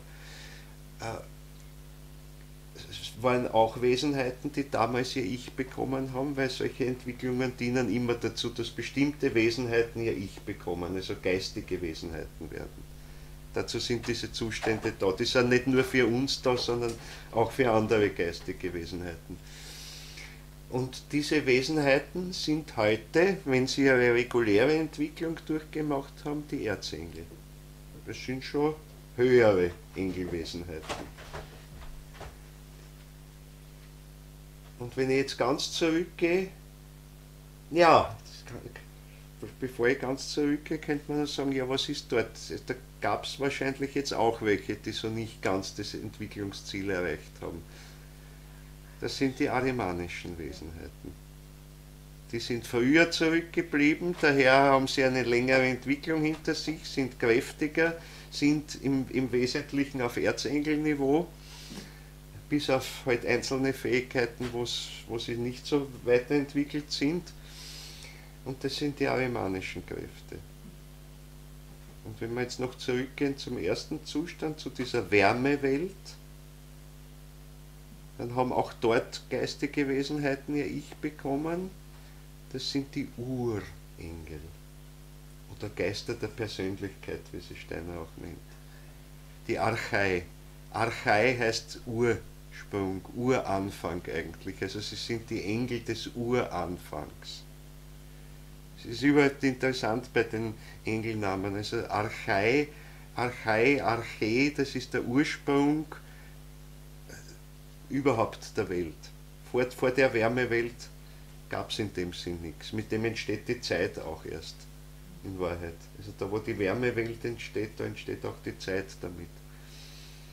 Also dort ist der Ursprung. Sie sind Engel dieses Ursprungs, daher heißen sie Archai tatsächlich auch, oder Urengel, wenn man es ins Deutsche übersetzt. Die Erzengel, Archangeloi, die von der nächsten Stufe kommt, die sind nicht mehr die Engel des Ursprungs, aber sie sind Boten des Ursprungs. Das heißt, sie berichten davon, wie das war. Die sind Boten des Ursprungs. Angeloi heißt immer Bote, eigentlich. Und Archangeloi ist ein Bote des Ursprungs.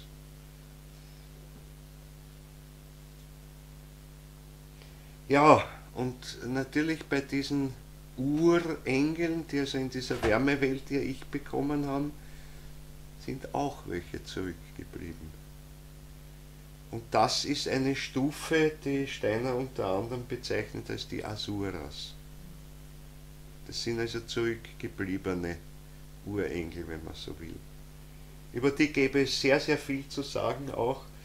Die haben sehr viele verschiedene Facetten, im Positiven wie im Negativen auch.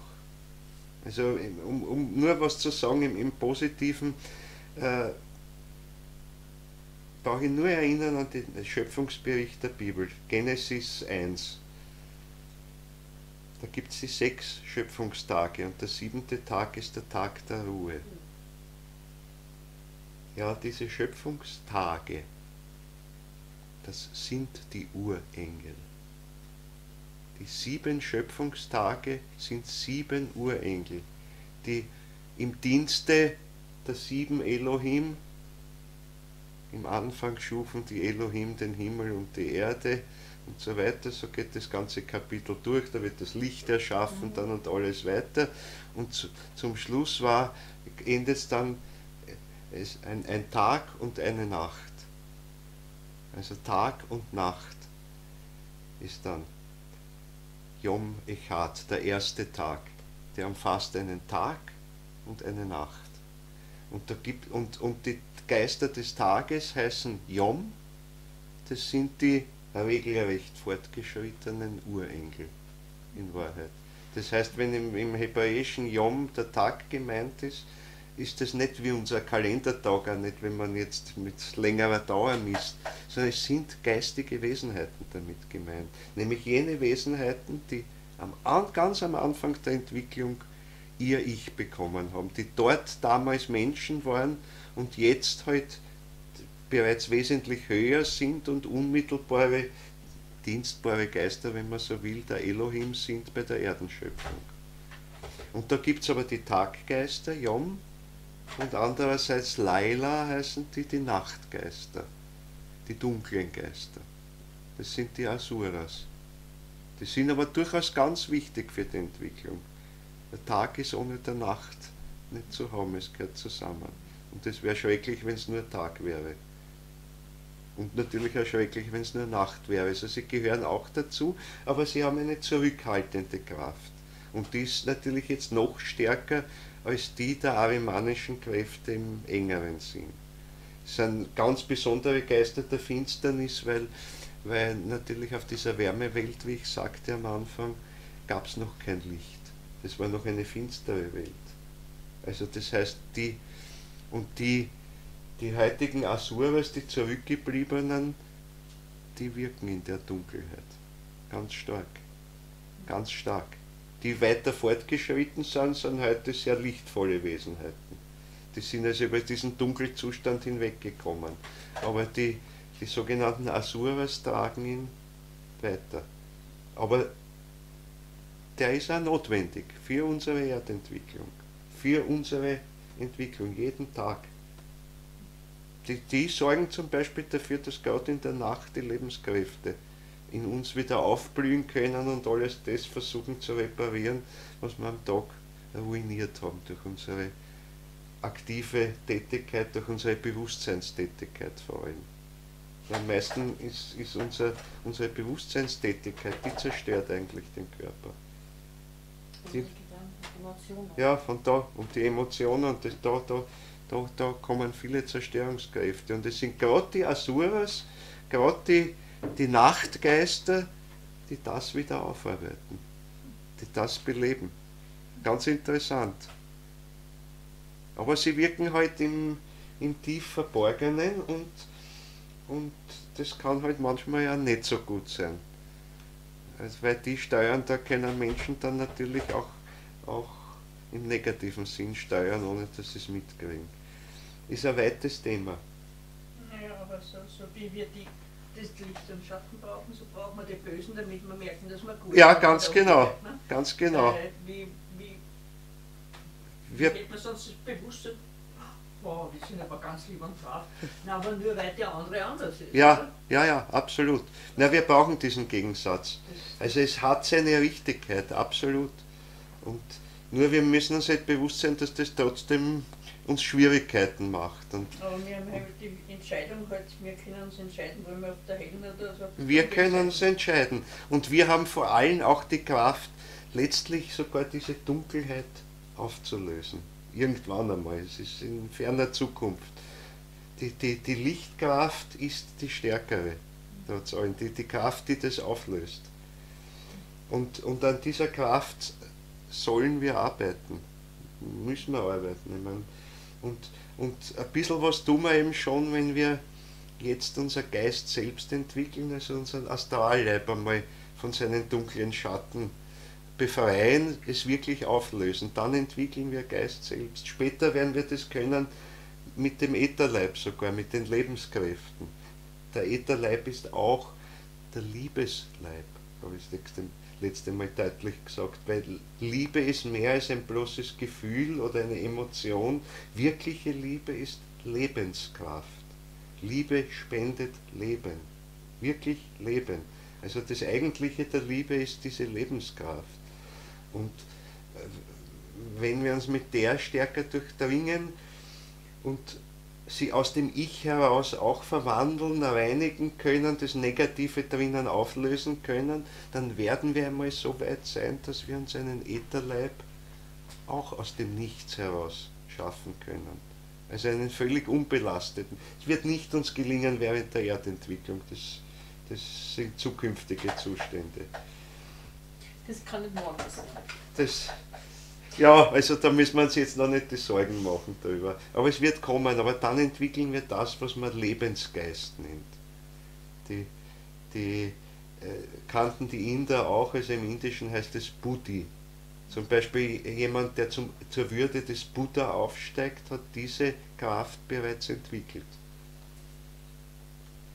Der ist nach dem benannt, also weil er diese Buddhi hat, diese Lebenskraft in sich, die ganz aus dem Geistigen geschöpft ist.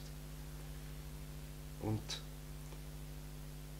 das Letzte wäre die Vergeistigung sogar des Physischen. Das klingt jetzt paradox, also wer so mit der Anthroposophie nicht ganz vertraut ist, staunt jetzt einmal, wie kann ich denn jetzt das Physische vergeistigen? Das da? Wie wird das? Das habe ich jetzt schon ein paar Mal gesagt, das eigentlich Physische, das ist ja das Paradoxe, wäre völlig übersinnlich. Dass unser physischer Leib so ausschaut, wie er ausschaut und stofflich angreifbar ist, undurchsichtig ist, liegt an der Wirkung der Widersacher. Die sorgen dafür. In Wahrheit wäre das auch ein nur übersinnlich zu schauender Leib. Ja, wir sehen natürlich nicht, dass es genug geistige Wesenheiten gibt, oder ja, nennen es mal als geistige Wesenheiten, die physisch sind, aber für unsere sinnlichen Augen nicht sichtbar sind. Dazu zählen zum Beispiel Elementarwesen oder manche Elementarwesen. Also gerade die, was man Zwergerl nennt oder Gnome nennt, die im Physischen nämlich wirken, die gerade im Physischen wirken. Aber sehen tut man sie nicht, mit sinnlichen Augen sieht man sie nicht. Aber Kinder können es sehen. Kinder können sie sehen, aber die können es sehen, weil die nur das Geistige sehen. Die haben nämlich noch diesen übersinnlichen Blick dafür. Die können es sehen. Die sehen eben tiefer hinein. Und das heißt, wenn wir den physischen Leib einmal vergeistigen, dann ist er sicher nicht für solche Augen, wie wir sie jetzt haben, sichtbar. Aber er hat dann trotzdem noch eine Aufgabe. Natürlich ist das alles dann ganz anders. Aber er hat dann die Bedeutung, dass wir damit wirklich eine vollkommen eigenständige geistige Wesenheit sind, die sich ihre eigene Form gibt. Form im übertragenen Sinn, ihre eigene geistige Form. Und man darf sich das dann nur nicht so gegenständlich vorstellen, dass jetzt diese Formen äußerlich einander gegenüberstehen, sondern es ist eine, ja, wie soll ich sagen, eine geistig-physische Struktur, die eben dann einen ganz bestimmten individuellen Charakter hat. Ist schwer vorstellbar. Weil es ist ja dann letztlich auch außer Raum und Zeit. Letztlich wieder, wenn es vergeistigt ist. Aber diese Kraft reicht dann aus, wenn ich das mir erworben habe, diese Kraft reicht aus dann, um später mal wirklich bis ins Physische hinein schöpferisch tätig zu sein. Das heißt, so wie bei der Erdenschöpfung ja nicht nur im Seelenbereich was geschöpft wurde, sondern es geht in die Lebenskräfte bis ins Physische dann hinaus, so können wir dann auch unmittelbar bis ins Physische hinein. Formend, gestaltend tätig sein. Zwar noch nicht so weit, dass wir wirklich die Willenskraft herschenken können, wie es einstmals die Drohne getan haben, aus denen die Wärme gekommen ist, die das Ganze trägt, die da überall drinnen ist. So weit sind wir nicht, aber formen können wir es, dann geistig formen, nicht äußerlich mit Händen, sondern durch unsere geistige Tätigkeit. So wie es die Elohim bei der Erdenschöpfung getan haben. Die Elohim waren es nämlich auch nicht, die diese Wärme hervorgebracht haben, die da drinnen ist, aber sie haben sie geformt. Dass wir die Formen haben heute in der Natur, das ist den Elohim zu verdanken. Daher sind sie die, von denen die biblische Schöpfungsgeschichte spricht. Von den Thronen sprechen es zunächst einmal gar nicht, sondern die Elohim sind es. Die sind ein paar Stufen drunter, unter den Thronen. Aber die schaffen es, diese Formen hervorzubringen. Und der Ahriman letztlich ist, der sie sinnlich sichtbar macht. Mit Hilfe des Luzifers, das zurückspiegelt, aber dass es sich so verdichtet und hart wird und undurchdringlich wird, das ist der Ahriman, der dann noch dazu kommt. Die arbeiten alle zusammen und daher ist zum Beispiel auch der Ahriman notwendig, weil wir brauchen ihn für unsere Entwicklung hier. Ganz genauso wie wir auch die Hierarchien drüber zunächst einmal brauchen. Also es geht nicht einmal darum, jetzt gegen die Widersacher zu wettern, obwohl wir uns immer wieder wehren müssen gegen sie, aber wir brauchen sie auch. Wir brauchen sie ganz dringend. Ja, aber wir werden auch einmal dieses physische vergeistigen, und dass das überhaupt möglich ist, liegt an der Ich-Kraft, die durch uns immer mehr durchdringen wird, in der die gleiche Vollmacht drinnen liegt, die ich von meinem Vater empfangen habe. Das heißt, darin liegt auch zuletzt die Auferstehungskraft. Nicht wahr? Um das geht es, dass der Christus zur Zeitenwende, also bei der Kreuzigung dann auf Golgatha, auch den gesamten physischen Leib durchdrungen hat, des Jesus von Nazareth. Vollkommen. Und ihn so vergeistigt hat, dass die Auferstehung des Physischen möglich war. Nicht nur das Weiterleben halt nach dem Tod, sondern Mitnehmen des Physischen, aber nicht in äußerlich stofflicher Gestalt. Sondern der Auferstehungsleib des Christus ist nur übersinnlich schaubar. Und da schaut er natürlich auch anders aus als physischer Leib, der mit Stoffen angefüllt ist. Daher erkennt die Maria Magdalena ihn zuerst nicht, sondern hält ihn für den Gärtner. Sie ist die Erste. Ich meine, sie ist geradezu das Bild für die Seele, die jetzt übersinnlich erlebt den Auferstandenen in seiner Auferstehungsgestalt. Aber die ist ein physischer Leib, aber er ist nur übersinnlich schaubar.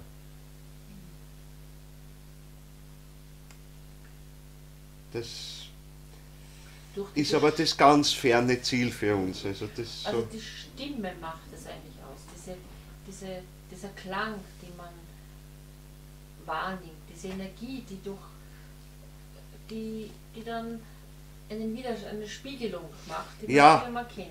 Ja, richtig. Ja, das sind also einige Aspekte dazu. Ich würde vorschlagen, lassen wir es für heute dabei. Wenn noch Fragen sind, wäre es jetzt die Zeit, sie zu stellen. Wir können uns auch fürs nächste Mal was vornehmen noch. Wir werden noch ein bisschen verweilen. Aber ja, vielleicht bevor ich ganz aufhöre, muss ich doch noch ein paar Minuten dranhängen, weil ich habe euch versprochen, wenigstens die 24 Ältesten. Ja, weil wir sind jetzt eigentlich sehr knapp dran, das erklären zu können. Ich habe euch also gesprochen von den Wesenheiten, die uns vorangegangen sind, eben die Engel, die Erzengel, die Urengel, also auf den planetarischen Zuständen, die unserer Erde vorangegangen sind. Und in Wahrheit ist es aber so, dass es da nicht nur eine Gruppe von Urenkeln zum Beispiel gibt, sondern insgesamt 7. Weil diese Entwicklung jenes ersten Planeten, der eine reine Wärmewelt war, die Rudolf Steiner den alten Saturn nennt, aus bestimmten Gründen. Hat nicht direkt was mit unserem heutigen Saturn zu tun, aber man könnte sagen, der ist eine gewisse Erinnerung an den Zustand, aber sehr vage ausgedrückt, ist nicht wichtig jetzt. Dieser alte Saturn hat 7 große Zustände durchgemacht, Verwandlungszustände.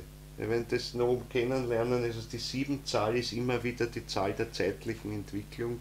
Überall, wo es um zeitliche Entwicklungsprozesse gibt, ist die 7-Zahl wichtig. Nicht umsonst haben wir eine Woche mit 7 Tagen und das ist sehr weit verbreitet auf der Erde. Und es gibt viele, viele Dinge, wo das drinnen steckt, die 7-Zahl. Und da wirklich viele Krankheiten haben so einen 7-Tages-Rhythmus und dergleichen drinnen. Ist also sehr wichtig, aber außen die Mondphasen hängen damit zusammen bis zu einem gewissen Grad. Also die 4 Hauptphasen, das sind etwa 7-tägige Zyklen auch drinnen. Und so hat auch jede planetarische Entwicklung nochmal 7 Hauptzustände, Verwandlungszustände. 7 Lebenszustände, die man durchmacht sozusagen. Und auf jeder dieser Stufe entwickeln sich solche Urenkel.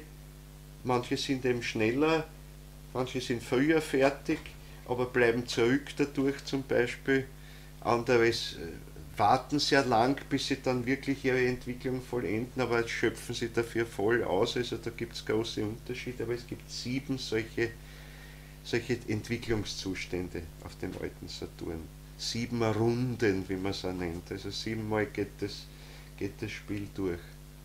Das heißt, 7 Klassen von Urenkel entstehen, die damals ihre Menschheit durchgemacht haben, also ihr Ich bekommen haben.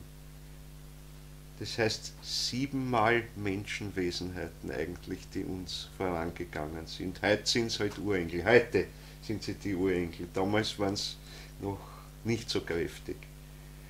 Dasselbe Spiel wiederholt sich auf dem nächsten Zustand, diesem leuchtenden, sonnenartigen Zustand, den Rudolf Steiner daher auch die alte Sonne nennt. Alt eben, um sie nicht zu verwechseln mit unserer heutigen. Dort machen die heutigen Erzengel ihre Menschheitsstufe durch, ihre Ich-Entwicklung. Wieder in 7 Runden, wieder in 7 großen Zeitaltern. Wieder 7 Klassen von Erzengeln, die entstehen. Auf dem nächsten Zustand, der flüssige Zustand, Steiner nennt ihn den alten Mond, machen die Engel ihre Menschheitsstufe durch und wieder in 7 Runden. Daher gibt es wieder 7 Klassen davon. Jetzt haben wir 3 mal 7, weil 3 Zustände waren es, 3 mal 7 ist 21. So, und jetzt schauen wir, wo wir bei uns auf der Erde sind. Die Erdentwicklung, wenn ich sie als Ganze überschaue, wird wahrscheinlich wieder 7 solcher Zustände haben. Und die Frage ist jetzt nur noch, wo stehen wir heute? Wir stehen heute genau in der Mitte, im 4. Verwandlungszustand, in der 4. Runde. Das heißt, es sind bereits 3 Runden vorangegangen. Und dort haben auch bereits Wesenheiten ihre Ich-Entwicklung durchgemacht. Menschenwesenheiten. Die sind alle uns vorangegangen. Das heißt, wir haben 7 auf dem alten Saturn, 7 auf der alten Sonne, 7 auf dem flüssigen alten Mond. Das sind 21 und 3 bereits während unserer Erdentwicklung sind insgesamt 24. Das sind die 24 Ältesten, die eben ganz eng mit unserer Entwicklung verbunden sind, weil sie auch eben ihre Menschheitsstufe irgendwann einmal früher durchgemacht haben. die daher ein ganz enges Verständnis dafür haben, was das heißt, Mensch zu werden. Weil man muss denken, zum Beispiel die Elohim, also die Schöpfergötter der Erdentwicklung, im Anfang schufen die Elohim den Himmel und die Erde, die stehen über diesen drüber. Das heißt, die haben während unseres ganzen Zyklus, waren die schon längst über die Menschheitsstufe hinaus. Die sind eine andere Kategorie, ein ganz anderes Kaliber sozusagen. Die haben nicht so ein enges Verständnis für unsere Arbeit, Mensch zu werden. Und daher brauchen sie auch welche als dienstbare Geister, die diese Menschheitsentwicklung sehr gut verstehen.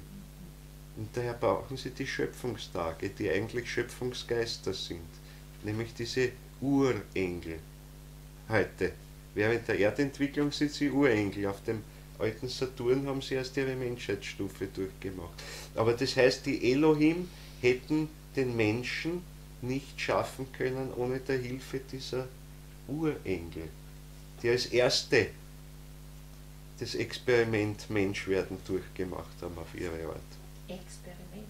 Ja, ich sage einmal Experiment, weil wir stehen mittendrin in dem Experiment. Und das gehört alles zu dem Experiment dazu. Diese Vorbereitung eben mit den Urengeln, mit den Erzengeln, mit den Engeln, dass jetzt wir Menschen sind, die die Freiheit entwickeln können. Die volle Freiheit entwickeln können. Noch verwirklichen wir es natürlich noch sehr wenig, aber wir haben jedenfalls die Möglichkeit. Ja, genau. Genau. Aber wie sagt der Schiller so schön, der Mensch ist frei und wäre in Ketten geboren.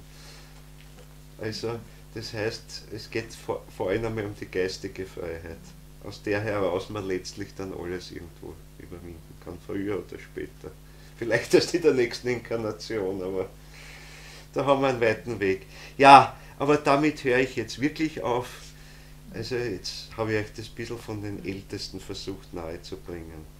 Das ist vielleicht wichtig. Wenn trotzdem noch Fragen sind und ihr noch nicht vollkommen erschlagen seid, stehe ich natürlich gerne zur Verfügung. Ansonsten herzlichen Dank fürs Dabeisein. 16, na mit mir, bitte. Ich höre. Vorher noch bemerkt, dass Ich höre dich leider sehr, sehr schlecht, Ruben. Ich verstehe fast nichts. ja, geht es besser? Ja, jetzt habe ich es ein bisschen verstanden, ja? Also ich komme mir. Also du hast vorhin die Bemerkung gemacht, dass in der Zukunft es vielleicht möglich sein wird, nochmal an einer anderen Stelle, wenn man richtig nachdenkt, dass Ja. Menschen, die zurückbleiben, nochmal sozusagen aufgeholt, also dass denen geholfen werden kann. Wenn man Ja.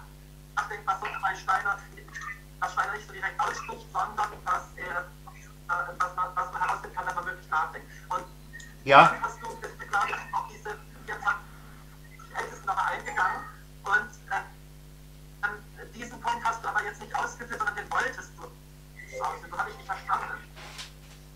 Ja, ich würde sagen, heben wir uns das fürs nächste Mal auf, weil es wird langwierig. Das war einfach meine Frage, um den Gedankenbogen richtig zeigen zu können. Aber Ja, passt. Passt. Danke. Auch 1000 Dank und gute Nacht. Gute Nacht, meine Lieben. Gute Nacht. Gute Nacht. Gute Nacht. Gute Nacht. Danke, danke. Bis zum nächsten Mal. Wir danken auch. Wolfgang, ich habe eine Frage. Bitte. Und zwar hast du davon geredet, das Karma aufzulösen. Ja. Ist das nicht ein Umwandlung statt ein Auflösen? Naja, ja, der Punkt ist, dass durch die karmischen Verfehlungen Astralisches, ja man könnte sagen, vergiftet wird. Ja. Und zuletzt muss es... Das wäre doch nicht die Aufgabe, aus dem Gift Medizin zu machen. Ja, auch, aber nur ganz zum Schluss muss es aufgelöst werden, nämlich das hat einen besonderen Grund, weil am Ende so einer wie soll ich sagen, planetarischen Entwicklung, wenn die fertig ist, bevor wir zum Beispiel zum neuen Jerusalem gehen können, der ein ganz neuer Zustand ist, muss sich komplett die Erde vergeistigen, in einen geistigen Zustand übergehen. So, es ist ähnlich wie beim Menschen, der Reinkarnationen durchmacht. Und der Punkt ist, dieses vergiftete Astralische muss dann auch aufgelöst werden. Und das kann, sagen wir es vielleicht vorsichtig einmal so, das kann nur der machen, der diese bestimmten karmischen Kräfte oder diese astralischen Kräfte erzeugt hat. Niemand anderer kann das. Das ist das Problem. Und darum müssen wir letztlich unser Karma auflösen bis dahin. Was nicht aufgelöst wird, bleibt dann als dieser ausgeschiedene Brocken da. Der kann auch nicht aufgelöst werden. Das ist das Problem. Und der kann nicht diesen Weg durch die geistige Welt durchgehen dann. Ich meine, das ist immer wieder passiert. Ich meine, hängt damit zusammen, warum es andere Planeten und Mond und so weiter sowas gibt. Das hängt mit solchen Dingen auch zusammen. Aber das heißt, letztlich muss diese Auflösung möglich sein. Verwandlung zuerst, aber letztlich auch die Kraft aufzulösen. Weißt du, was ich meine damit?